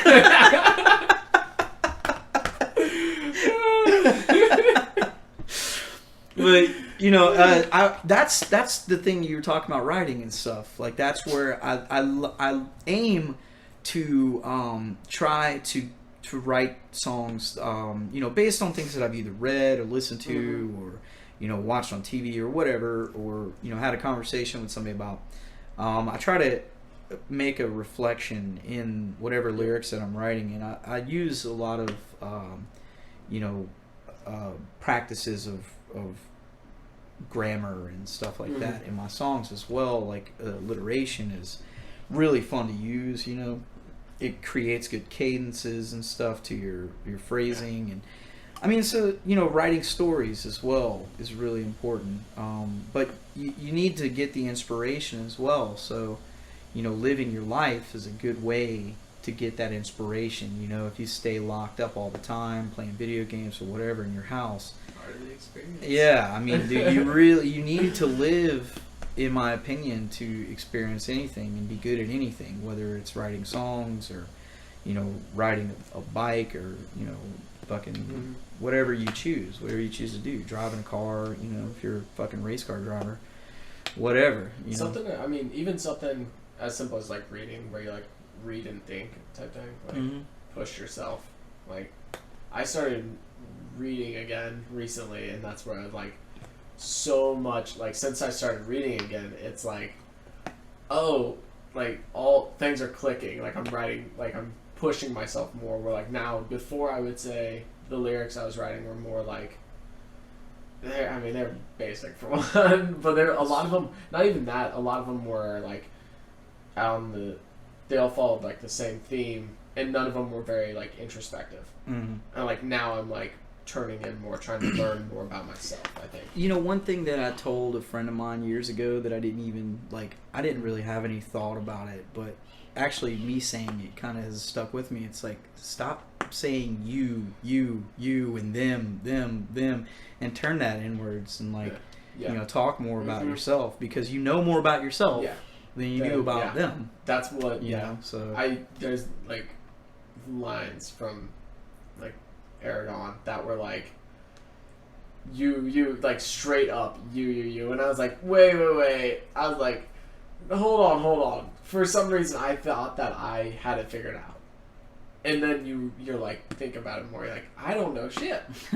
We're all guessing, trying to figure it out. I like to write I use a common thing unless something just comes to me. It's like conflict and resolution. I really like to write in that format because it ends up being more of a story when you do that. Like one of our songs, Rocket Launcher, is like a really good example of that. It's conflict and resolution, and sometimes you're expecting resolution, but there's not one. And so like that's a good open thing that you can always kind of write with. You create the conflict, and then your chorus is the resolution, or your verses are the or the resolution, and your Like chorus that is the breakdown at the end. Yeah, That you can last always breakdown. create the climax to that story, and I like to write in that way. You know, once I get a good structure of the song, you know, I try to like, you know, get those main verses out first. You know, Mm-hmm. kind of create the conflict, and then once we get a good pattern of how the song's gonna go, Yeah. I'll write a resolution to it. In a story form, you know, but like I'll give you one really cool breakdown of a song. Salt of the Earth is probably like the Keep saying your songs. I'm like, oh fuck yeah, that's a good one. that's one of my favorite written songs because it really like that's a story that really happened to me, and it's crazy as fuck. I won't go into too many details about the actual story that happened, but I've been down to I've been to Louisiana like a ton of times, Lafayette, Baton Rouge, New Orleans, like kind of the bigger places and stuff for sure. I'm not like a local there, so I don't go out to too many spots outside of those major cities, but there's still a lot of cool shit there: art, music, food. I mean, that's a really cool place to be, just in general, you know. And so, like, I've been down to New Orleans like 4 or 5 different times. You know, once for Mardi Gras, and then the other times just to fucking be there because it's a crazy city. Mm-hmm. There's a lot of history there. There's a lot of like super deep culture. You know, there's a lot of spooky shit there too, man. There's a lot of crazy motherfuckers that live there. A lot of homeless people. People go fucking missing in New Orleans all the time. It's a crazy place to be. And you know, but again, the art, the food, and the culture and stuff like that is crazy. And I had a fucking wild experience down there. And so on the way to New Orleans, I'm carrying my backpack and go through security at the airport. We haven't even gotten on the first plane yet. I'm about to get on the first plane from Raleigh to Charlotte. And we go through the fucking security, and they stop me, and they're like, we're going to have to do extra screening on you, sir. Can you step over to the side? And I was like, oh shit, here we go. You know, I was like, what is in my book bag? And so I get over to the side, and he's like, you have any sharp objects in here? I was like, nope. And he pulls out a switchblade comb, and I was like, oh, it's a comb, dude. And he's like, will you open it? And I open it, and I was like, dude, sorry, I completely forgot that was in there. And he actually let me keep it. I was like, Awesome. okay. I've had that switchblade comb for, at that point, easily fucking 15 years. Yeah. Something like that. I got it when I was playing in Casta. So maybe not 15, maybe like 13 years or so. I've had that fucking comb. You know, and I got it from a band called Thrills and Kills. Okay. And I don't even know if they're around anymore. They were from Ohio and just on tour. And so I had this switchblade comb for forever. I used to just ride around in my backpack, you know, take that shit wherever I went, just have it. It was funny sometimes. I'd be like, flick, you know, this comb here. You'll get a good laugh. Just like, joking around and stuff. And, you know, so the guy let me fucking keep it. And I was like, awesome. And so get down to New Orleans, you know, get fucking completely shitty one night and end up losing my phone and my wallet because I was fucking completely blackout drunk. I don't think that I got pickpocketed though. My wife is like, I think I left the shit sitting on a fucking bar somewhere. Because I carry my phone in my back pocket. So you don't want to sit on it. You know, so I think that in my drunken state of mind, I probably took it out and set it on a bar, and then in my drunken stupor walked away from it because I don't think anybody fucking pickpocketed me. She was like, yeah, you're dumb. Either way, didn't have any of that shit, you know. So I'm like, fuck, how am I gonna get home? Yeah. You know, how am I gonna get back on a plane? You know, a bus would be the only way. You know, so we, you know, finished up the rest of our vacation and just kind of like, you know, okay, let's put this in the back of our minds till we have to deal with it. Okay, so we did, and we had a fucking blast. It was great. One of the last days that we're there, we go into like this fucking voodoo temple, And we had been into like the touristy ones and stuff, you know, and this dude actually was like, y'all should go to this dude that we met down there at, you know, one of the stores was telling us about it. He's like, y'all should go to this one. Yeah. It's fucking crazy. And we're like, okay. So we walk down into like this area there's no stores anymore. It's like apartments and houses and shit, but it's still like on the streets, you know, in the neighborhoods over there. And we're like, okay, well, this is definitely off the beaten path a little bit. So we just walk up to this place that had a pink door, and you walk into a little hallway, or maybe it was like it wasn't quite pink. It was like a weird off-color red. So we walk up to it, and it's like this little hallway that goes in, and the lady's like, "Don't take anything, you know, fucking for your own safety, and you know, whatever.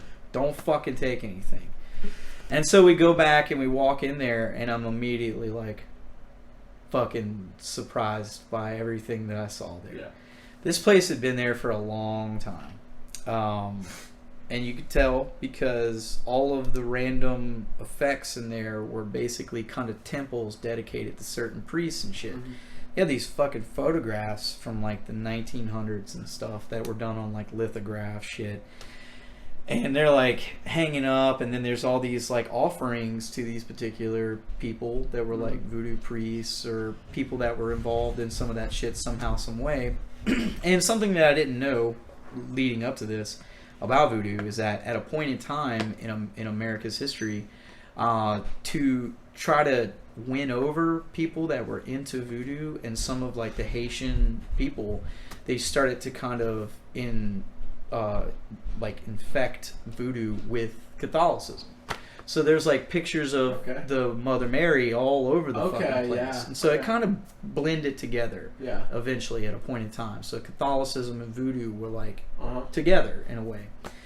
And I didn't know this, and I'm like walking around through this section in this temple here, and I mean, dude, it was unreal the shit that was just piled up around these things, man. Money, cigarettes, fucking trinkets, pictures, shirts, hats, shoes, fucking anything you can think of. Just think of something, walk in there, and there it is. It's so fucking weird. And I'm walking through and I'm reading about all this stuff, and I read this one thing about this particular priestess that had wrote all these things about voodoo zombies and shit. Right. And I read about it, and I was like, that's fucking cool. You know what I mean? Like, some of the stuff in the song Salt of the Earth, actually, one of the ways to, like, relieve a zombie of its zombie state is to feed it something that has a lot of salt in it. And so, like, in the line in the song, bring me the salt, bring me the remedy, and seal my fate, you know, that's what it's talking about. It's like, it allows the person that's been reanimated to pass on to their next step in their journey. And so, you know, it, like, I was reading all this stuff about it, and I was like, this is fucking crazy. And so I get to this one particular shrine, and it was like for good luck and prosperity. And I'm sitting there, and I'm like, it hits me all of a sudden, like, I gotta get back on that fucking plane tomorrow. I still got the switchblade comb in my book bag. So I fucking break it out, and I sit in front of this shrine for a second, and I'm like, I just want to get home. And I fucking set that damn comb on the shrine, and here I am. How'd you get home? Got on the fucking plane. Without ID, Nothing. oh fuck. And so, but I did have to jump I'm through sure- some hoops. yeah. So I show up, and we called them that day before we went, and we're like, we've got the ticket, but I don't have my ID, I don't have my phone, I don't have anything. I would say someone pickpocketed me. And so- So they were like, okay, you know, you'll have to do this questionnaire thing Yeah. to prove your identification, this, that, and the other. Luckily, Hannah was with me. You know, Oh, she's yeah. my wife, Yeah. and so that's a really good thing. I don't have like a fucking criminal record, so that's another good thing that worked out in my favor. I have been. The military card. Yeah, well, I don't have a valid ID anymore, so I also served in the Navy. there was no way to fucking prove that. Just throw it out there. You never know. So, but it was really weird, the questions that they asked me, though, for the questionnaire. It kind of gave me, like, really good insight to how well-tracked we are as American citizens. And I was like... They know, yeah, it's fine. They knew my very first address. Like, they were like, what was your very first address? And I gave them the one where my dad's at currently. And they're like, was there one before it? And I was like, yeah, there was. And, like, I didn't even think about it until I was like, yeah. I was like, this address. And she's like, yeah, that's okay. And I was like, damn, last time I lived there, it was like 4.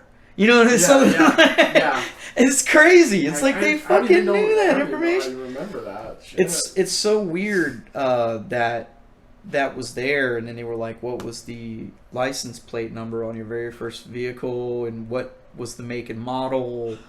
What like?" And I was like, "Dang, yeah, like this is pretty in depth." And there was like a few other things, like what was your elementary school? What was the name of your elementary school? Shit like that. I was like, "Damn, man." So I answered like a fuck ton of questions, and they cleared me to get back on the fucking plane. And dude, I got on the plane, and it was all like I really give a lot of credit to that fucking shrine, dude. And the thing about it is that switchblade comb, like it followed me for that long to end up there. Plus the situation, you going out there with it. Yeah. Yeah. Like, oh, do you gotta? Yeah. Oh shit, man! Sparks. Yeah. Dude, that was such a crazy thing. That switchblade comb really fucking said it. But on the plane ride home, I was reading this book that I was getting to. I was like in the last 10 pages of, and all of a sudden we hit like some mega turbulence. And this book was like 3. It was a 3-series book, and I'm just like, it's just turbulent as fuck. The lights are blinking and people are like looking around, getting scared and shit. And I'm just like fucking reading this book, and I'm just like white knuckling this motherfucker, and it's very intense too. Yeah. I don't know if you've ever heard of Darth Bane from Star Wars. Oh no, I don't know anything on Star Wars. It's actually not one of the characters from the movies. It wasn't like a super famous character outside of the alternate universes and stuff. But I was reading that series, and which I'm not really familiar with it either, but a friend of mine suggested that I read that 3-book series, and so I did. And I'm in like the last fucking 10 pages of this thing, just like, God! And it really made the story come to life in my fucking mind. So I took the experience from New Orleans, the things that I'd read, the all of that just in general, and that's what Salt of the Earth is about. It even includes concepts from the book too. So like in the second verse of that, it's like, so I wander the landscape searching for a victim to feel my wrath, finding one at last, now inherit my pain, it's everything you ever wished for. That's actually talking about I kind of was like super inspired by like the Darth Bane thing. Like the storyline of that character was pretty intense. And he was searching for an apprentice. He killed every other Sith that ever existed. He killed them all, and he was the only one. And he took on an apprentice. And his concept was called the Rule of Two. So like it was the one who held the dark force or the dark side, and then the one who craved it. Yeah. And so he took on this apprentice, and that's what it's talking about. Like he's searching for apprentice, and he found one, and it's like, now inherit my pain, it's everything you ever wished for. And so like, and metaphorically you could kind of like put all of that back into the storyline about the voodoo zombies, which is, that's just crazy, but the chorus ties it all in together, like, this curse is killing me, the words you speak roll off your tongue and through your teeth. And that's about like the voodoo priestess kind of creating the zombie, because they used enchantments and stuff like that to do those things. And so that's part of it too. But I try to always model things based on what I'm saying, in the verses. So the next time that comes up, it's like it's everything you ever wished for. But there's so much more that's fucked up. And then at the start of the next chorus, I'm like, and that hate is killing me. The words you speak roll. So it's like instead of talking about the curse, it's talking about the dark side, you know, in that effect of things. So that's like, you know, that story is literally about myself and like the things that like it was very intense. I'd be scared shitless. Yeah, the whole thing was like, it was really intense, and you have to live those stories to write stuff like that. I think strengthens you.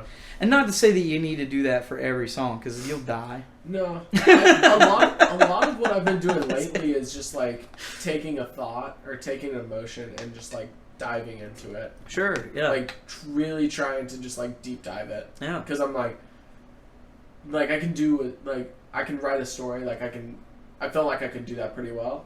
Or okay. But just like taking something and just like going deeper. Like you think like I would get to a point I'd write a lyric. I'm like, oh, that's good.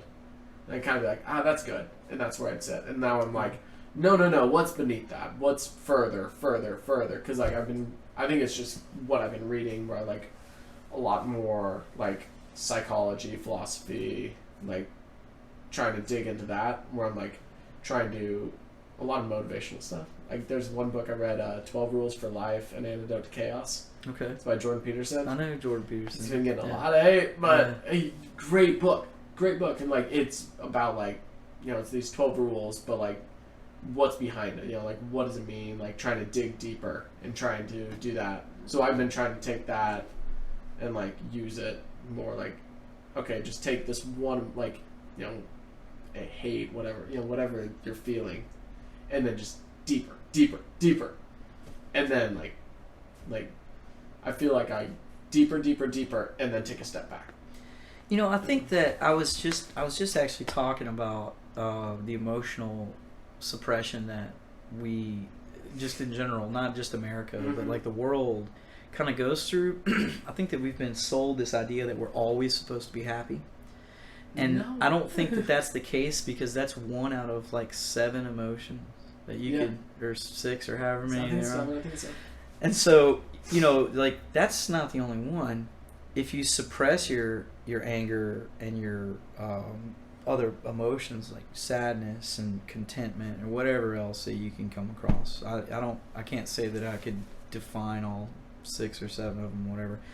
But if you suppress those things and you keep constantly telling yourself, damn, I'm supposed to be happy, I'm supposed to be happy, I'm not supposed to be mad, I'm not supposed to be sad, I'm not supposed to be this, like that's bullshit. You're sold this narrative, I think. I think that you're supposed to kind of embrace those things and understand them, and I think that that's where people like they end up getting into this like they need to go to anger management. It's like because their whole life like they've been told, oh, you've got anger issues, or you know, and I think that a lot of that came from like them trying to suppress it by people telling them, oh, you're angry, you're not supposed to be angry, you're only supposed to be happy, you're only supposed to be this, you know. Like that's pretty weird. Yeah. That's a pretty weird thing to get into. But you know, with the writing and stuff, you know, anything that you could take inspiration from personally, I don't think that one person can tell another person how to write. No. Like I see all the time like you know, writing classes and stuff like that, and yeah, they can give you the structure of writing and how things like that go. Yeah. But they can't give you the creativity. You kind of have to find that yourself, and so whatever you feel is inspiring you is the best. But a lot, I think a big thing is also like some people, you know, like some people are better with their words. They can express it better, but like others just have to sit with it. Yeah. So like there's some that are like first thing that they say, that's the best thing that they're gonna say. If they keep working on it, it's just gonna get worse. Then others are just like, no, I gotta go deeper. I gotta like just keep sitting with it, keep on playing it over and over. And it's also song to song. Each song is different. Like we wrote it in half an hour. yeah, It's one of our better songs. some of them just do that. Yeah, half an hour wrote an entire song. You're like, okay, whatever. That's Like, an awesome whatever. feeling too. Yeah. Like when you get that. We just did that a couple weeks ago for the first time in a while, and we're like, dude, the first time we played through it, like one dude had an idea, Yeah. and then everybody kind of was like, okay, we jumped on board, and then all of a sudden we were just like, shit, that was awesome. Yeah. That's a really good feeling for sure, man. But if I can suggest anything to anyone about writing, it's like really let your thoughts just wander. Mhm. Somebody told me years ago to kind of create like an octopus or a spider web. So you have a central thought, and then say you're trying to write a song about a red bucket. This just fucking, that was the first thing that popped into my head. I can't explain that. But yes, red bucket. And so like your spider web or your tentacles of everything that goes out from that central idea, you know, color red, a bucket. You separate them. Mhm. You know, what do you put in a bucket? Put water in a bucket. What, you know, what things are red? Bricks. You know, bricks inside of a bucket. You know, da da da da da. You know, and then you know then you kind of create these weird things that go out, and that's a terrible example that I just gave, but No. it makes sense in my You're just head, and exploring. yeah, you're trying really to just connect you're dots just kind that of letting aren't your so thoughts obvious. you're Yeah. letting your thoughts kind of take Mhm. that and go with it, and it creates like some pretty cool avenues. It doesn't always work out awesome, but I've been able to write some stuff with that, and I think that that's a really good form of kind of creating Mhm. that freestyle Yeah. idea, you know, to kind of Free get flow, Mhm. to get the idea started first, you know, because once you get like a good idea, that's the main thing. It's creating that one good idea, and from your initial central thing, you might be like, "Fuck that! This is way better." Yeah, and yeah. then you move, Uh-huh. you And know, the whole you thing move the shifts. whole thing Yeah. into that.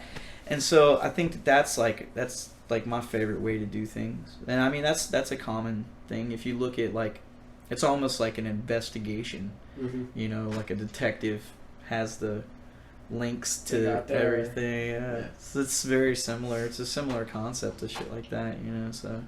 Real quick, I'm running to the bathroom. That liter of water. I outlasted him. Ah.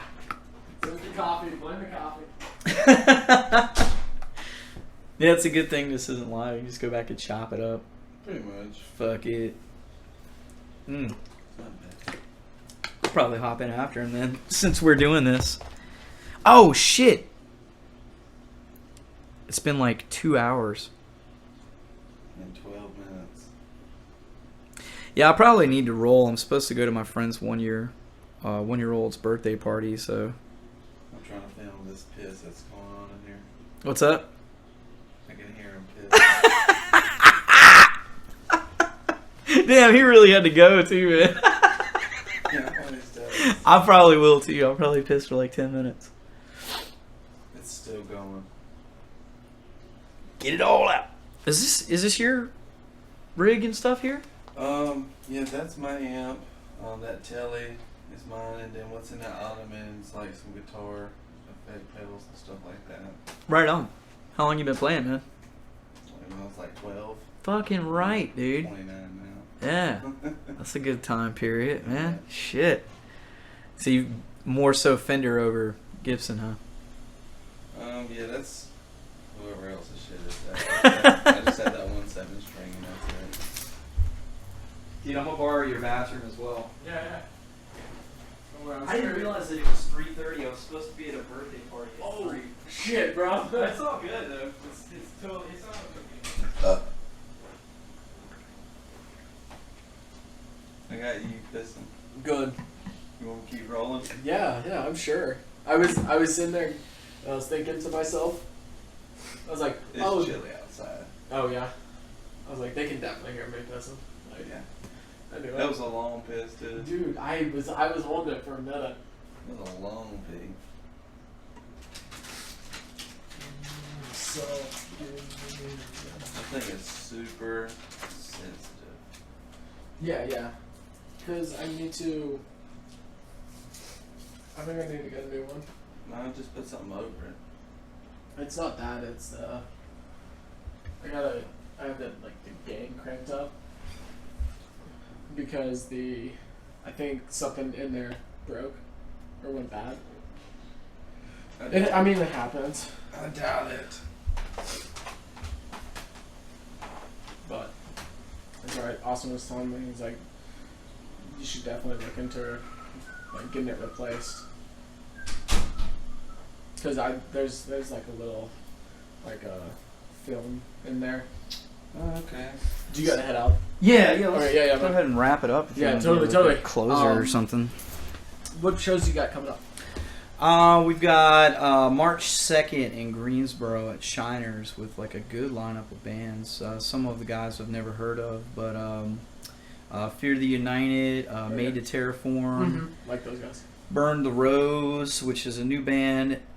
They're kind of like Taking Back Sunday-esque. I don't know, man. They're still We like played with them at SWAT. They were good. I'm not really sure Way. of the other acts. To be honest with you, I'm still kind of new to some of those bands out there. So forgive me if I forget, but yeah, that's the ones that I can remember off the top of my head. And then March 9th is gonna be the fucking banger. We got Black Plague coming in to rock with us from Virginia. They're from Roanoke, and they're fucking awesome. That is a great band. And Joe, the guitar player, is phenomenal. The whole band is fucking awesome, dude. And the singer, I do believe her name is Stephanie. She's pretty fucking wicked, dude. Like, as a combo, man, that band is just solid. And then that's at the Maywood. Maywood, okay, Yeah. awesome. So that's March 9th at the Maywood, and so we're headlining that. We really wanted to get them in a good spot so that they would get like the prime crowd since they're coming from up there. So we're gonna headline.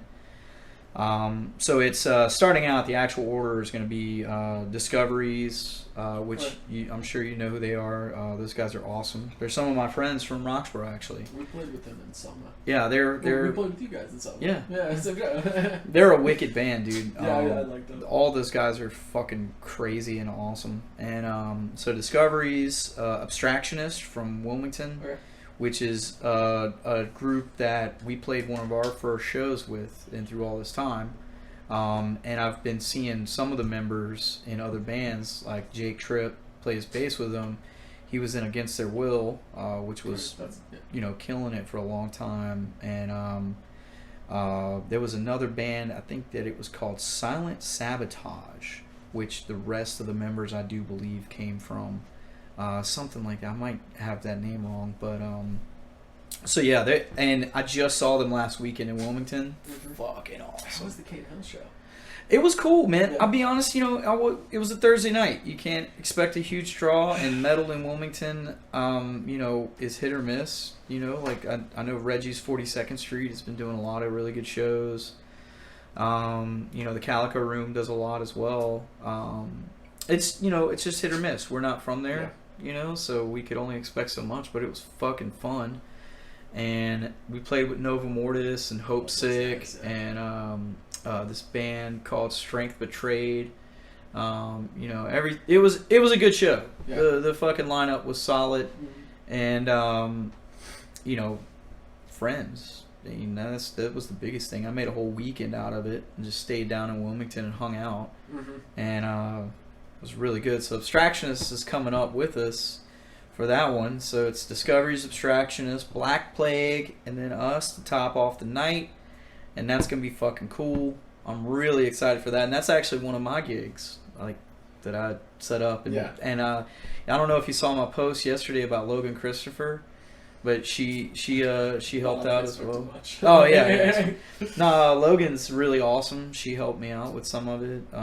Robbie from the Maywood. Yeah. It's fucking great. Great guy. That's an awesome spot, and I was able to get a date and set it up, and I very rarely do that these days. It's so I feel like there's more.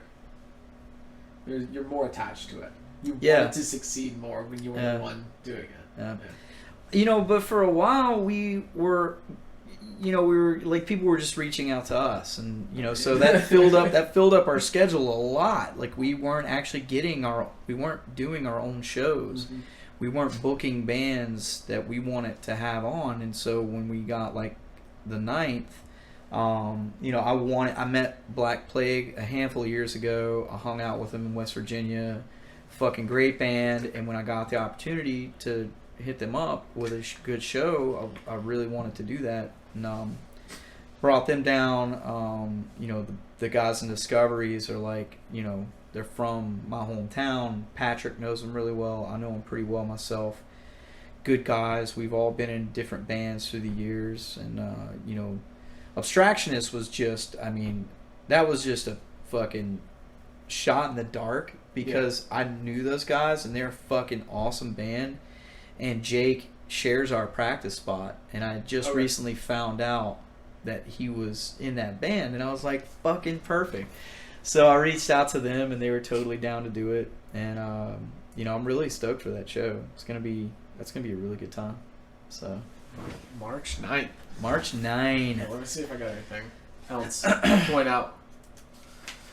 That's been a good conversation, man. I really, you know. Yeah, it's literally like, cause like everything that I like thought out, I'm like, there's no way. Like, if you're just having a good conversation, there's no way you can cover this stuff unless you're just doing like interview questions, which isn't what I want. Yeah. I was like, I want to have like just a chill conversation and like what's going on in like with the bands. Where did all the people, you know, in this music scene come from? Yeah. Because like that's what I want to know. Well, dude, to be honest with you, our particular story is a pretty small blip. You know, I mentioned Swines earlier in our conversation. Mm-hmm. That guy was like, that dude has done a lot. Mm-hmm. That guy and you know, he passed away, and it was a very sad thing for local music for sure.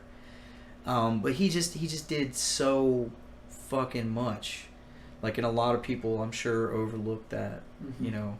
There's so many people that are a huge piece of the local music scene. Robbie, for just a small example, you know, again, it's not just one person, you know, but Robbie was at the Dive Bar years ago. You know, he's been playing in some of the best local bands for a long time, and you know, he's always helped the local scene grow and become, you know, what it is. And you know, Keith at the Maywood as well. I really respect those guys for maintaining when a lot of the other venues were closing, you know. But the good thing about that place now is that you've got so much of the local scene in one spot. Just in that one spot alone, the people that work there were like a huge fucking piece at some point or another. You know, and provides so much to the character of that place. Jim Shires, you know, Southland Ballroom, the Berkeley Cafe, is a fucking great dude. You know, Robbie from the Dive Bar, Volume 11, you know, Maywood, area Keith, you know, Volume 11, Maywood. Then you got, you know, Todd behind the bar, which, dude, he played in Jonan for a long time, and I think the band that he played in before that was Unsane, I forget exactly. That was kind of before I was even around. But he's a phenomenal guitar player. You know, that guy is fucking amazing. And everybody that's just involved. Dan and Brett that work the door and security. You know, cool dudes. Dan was in Swarm Theory. You know, Brett's just a huge metalhead. You know, and I mean, dude, it takes so many people to create it. Like, you can't get all of that from just one conversation. And really, I'm like still, even where I'm at now, like, I'm a newbie in comparison to those guys. Like, they just have like a musical history and knowledge in their head that, you know, I'll never. I mean, that's part of like we didn't get like into it a bunch like today. I mean, definitely having you back. Like, definitely having you back. But, like, we didn't get into a bunch of today, but, like, part of it is also, like, I want to, like, get the ideas flowing for, like, how are you guys promoting? What are you guys doing to promote? What are you guys doing to, like, try to keep your crowd, to try to bring people, more people in? I'll tell you one thing that a lot of people mess up with is they just don't go to enough of other people's shows. It's just, that is the bottom line. Like, tonight, you know, I know the guys at the show that I'm going to tonight. You know, but we're not playing. You know, I go out to shows constantly, whether they're nationals or locals. It doesn't matter. You really have to just stay out. And you have to talk to people. Bring your fucking stickers if you have business cards, whatever. Make sure that if you're at a show that has any relation to the type of music that you play, that you have something to fucking hand to people. because they get home and then they end up with this pocket full of shit that they've collected. You want your shit to be in there. You know what I mean? I do that myself, and I know that most people that go to shows do the same. And so you want your fucking sticker, demo, whatever, in their pocket. Social media, something that they can... Social media sucks. Fuck social media. I wish that it would just go away, because it sucks, and it just fucking ruins so much, and people get so used to just being like, oh, I'm going to create this event and then share it. And they base so much of what they do off of social media. And... if you're super fucking famous and you have 50 million damn subscribers and followers, sure. But if you have 1,000 people that like your page, Facebook is going to stomp all over you to keep them from seeing that unless you pay them. Yep. And, I'm looking at advertising for the show on the 9th. I really want to do the best I can. And so, of course, I'm going to run a sponsored ad, for the show. And that's going to fucking cost money. And, I shouldn't have to do that. But Facebook's algorithms and stuff prevent people from seeing. It's also they already like your page. Yeah. Why should I have to pay to, What you should do is create a group. I'm not getting into it. No, because okay. I know how annoying that is for me. I only join groups that I want to be a part of. That's you know fair, what I mean? yeah. And if somebody is spamming the fuck out of a group, that is annoying. It is. Yeah. Because this is one of the things I wanted to talk about. I mean, obviously not today. You gotta go. But my opinions don't really dictate anything. No, these are just things that I. It's not that. It's ideas. It's the ideas, getting them out there, because that's one of the questions that I always had, where I'm trying to book shows and set them up and trying to promote, and I'm I'm not doing this right. Clearly, I'm not doing this the best it could be. If you were if you were looking for somebody to represent you, would you want them to do it face to face or with an email? Always face to face. Exactly. I'm so not a big a venue, social media person. your bands and stuff that play your venue represent you. Yeah. They're the people that are advertising your venue. They're the people that are, bringing people in. So, I mean, you can sit there all day and email the shit out of people, but, if you don't go to those particular venues, one thing that I, can really suggest to anybody is, if you want to book a show at a place, you need to go to the fucking place. Don't email them. That's fucking worthless. And unless you're in 5 states away, I'm talking locally though. Mm-hmm. If you're a local dude playing in a local band, and local bands play at that fucking venue, go to that venue, meet the local bands. So local bands are your closest way in. You talk to the local bands, you become friends with them, then fucking fine. But don't walk into a place with motives expecting people to just be sure. Yeah. Because you're not always going to get that. Sometimes there is a proving ground. You have to play your music somewhere. And yeah, that first step is the hardest one. So if you can't get it from a venue, fucking do it at your house. Give them something to see that you do. And recordings too can be very, superficial. Because your recordings can be amazing, but you can't pull that shit off live. When everything's you go in and punch everything. Live is always the way that people are going to be more impressed with anything that you do. And if you can you can get a good live recording, or a good video or something like that. Yeah. There's plenty of bands where oh yeah, they can play. Then you go and see them, and you're okay, they can mostly play, but they're just boring. That one is Talent goes pretty far for the most part. I'd say that if a band is tight, that's first and foremost. If they're not good moving, music number one. Yeah, if they're not moving around a whole lot, but they're really killing it, I'm totally cool with that. Mm-hmm. I don't care. If I go to see a fucking punk band and they just stand there, I'm gonna be a little disappointed at spending $5-10 on that show. But I'll probably still try to find something that I like about them. But it really is just being there. That's the biggest part. That is the absolute biggest part. If you want to be a part of the scene, you have to be there. You can't do it from behind a computer screen. Mm-hmm. And I think that the misconception that Facebook provides, that you're able to, you can reach out to those people, but that doesn't mean that you're going to make an impact. You got to think about, and also okay, you're reaching out to them. how are you responding when someone's reaching out to you? Sure. We get Facebook invites to like pages, to like events, to like all this stuff all day long. Yeah. Like no one's paying attention. Big shout out to Kevin LaChiana. Yeah. I hope I said that Is, right. LaChiana. Is that Constellation of this? Yeah. Yeah.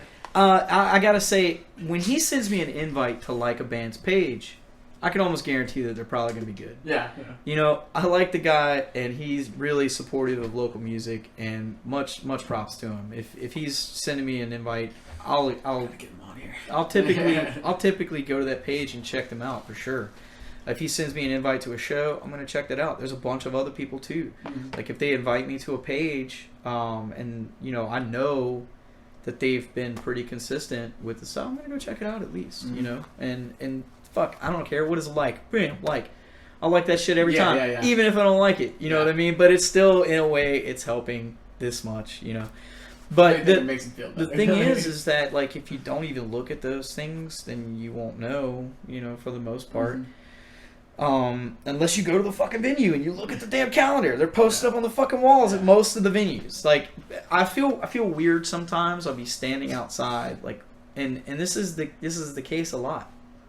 I'll be standing outside, and I see these flyers like plastered everywhere, and I'm like, there's not a single fucking person that has walked by here that has even looked at them. Yeah. It's so weird sometimes, but I like the Maywoods fucking got it nailed. They just put them right in front of the urinal. I was just thinking that. I was like, you gotta take a piss. You gotta look at it, bitch. You're gonna stare at that flyer. Like, it's perfect. Yeah, dude. I mean, that's just the way you gotta do it. That's that's just thinking, that's getting ahead of the game right there. And they do a really good job of it. That's why their venue's doing so well. You know, like there's so many shows here that do well just because people are smart about things. And I go in to some of the shows, and I see a lot of the same people that come out to just every show, and a lot of that's just because they like the place. You know, they can trust that if the Maywood puts on a show, it's probably going to be good, and that's really the thing. Is like being consistent, helps as well. So being consistent and being there. Those are the two things that I guess are like super important. And from my experience, they are. So, but again, there's not one solid answer. No, I mean like I have constantly ideas. So I'm like one idea I have is like take a concert, take a show, try like turn it into like a party type thing. You throw a theme on there and where it's not so much, it becomes more like a party and less of a show. Like, I wonder how that would work. I wonder how doing something like raffle, everyone that comes in the door gets a little raffle. Like, not even to like bring new people in, because you're probably not going to bring new people in doing this, but more incentive to bring the people that already like your music out to the shows. I would like to just do something like so fucking stupid and asshole-ish that like people would just like, okay, the only way you can get in here, like have a dunk booth out in front of the fucking place. The only way you can get in here is if you can dunk this dude. Yep. You get 2 shots. Yep. Go ahead. Yeah. Like, if you miss, go home. But like, I mean, that'd be so much fun. Like, and like the thing is, stupid shit like that would probably have 10 people at that show. Like, that'd probably be a great like turn. I mean, obviously you can word it a little bit different. Yeah. But like it'd probably be a like that's like making an event of it, like giving it more incentive to come out. That kind of idea is like, because like we're battling Netflix. Well, we're literally battling Netflix. I don't think that incentivizing being at the show really helps much, man, because I've seen so many people try to gimmick the fuck out of the people that come. And I mean, it's up to them first and foremost. If they want to be at a show, then they're going to be there. And that's it. I mean, you really the motivation is the thing. So finding a way to motivate people into it is like, dude, there's so many ways to do that, and there's so many ways that are not going to work. And I mean, this is trial and error. Yeah. Like, I mean, I'm sure there's if if there's someone that has experience doing this stuff, then you can learn from them. Otherwise, you're doing trial and error. Like, The music speaks volumes, though. the music is Like, the most important thing. that's- at the end of the day. That's Like, very central yeah. to getting people to come to your show. So I mean, if they don't like the music and they're just standing there for the gimmick, they're gonna be there for like 15 minutes and then Yeah. go. You get their money at the door, but you don't really get their respect or their interest. You know what I mean? So I mean, the interest we're not in making the, money off these shit. Yeah. It's like, come on, we're not living off this shit. the Like, respect and the interest in your music is the main goal. Yeah. I guess I would assume, because if they have interest in your music, then they're not just going to come to that one show. They're going to come then, they're going to come another. Yeah. And so you should definitely vary the bands that you play with. Uh-huh. You should vary the slots that you play in. Mm-hmm. You should maybe even vary some of the sets that you play. Try to keep fresh music Mhm. coming out. Don't overdo it though. Don't release a song and stop playing it 2 months after releasing it. Should Move probably on. play that song. Yeah, Like, kind of work at it because it gets different. It changes and it modifies over time. you can find little spots because live is different, definitely different than recording. Yeah. Like, if you're a live band, a live is definitely different. Yeah, I'd say that we're a live band. I don't think You that. definitely are live Yeah. band. Like, I I would- see you jumping off shit. Like, I wouldn't say that the songs come out exactly the same every time. So we don't use a click track and shit like that. So, but bro, we gotta get you out of here. yeah. Let's go ahead and wrap it up, man. It was really good to talk to you, man. Oh yeah, man. Definitely a fun conversation. I talk to a lot of bands. I very rarely get to talk about my own on a podcast. Social media. Oh, yeah, I know you hate it. But We've got of course, Facebook, Instagram, and then we've got our own website too. It's throughalldhistime.com. And those are the 3 platforms that we use the most. We don't use Twitter, anything else. We don't have a Bandcamp, so we just kind of stick it with the website and Facebook and all that stuff. But yeah, check it out. March 9th. Thanks.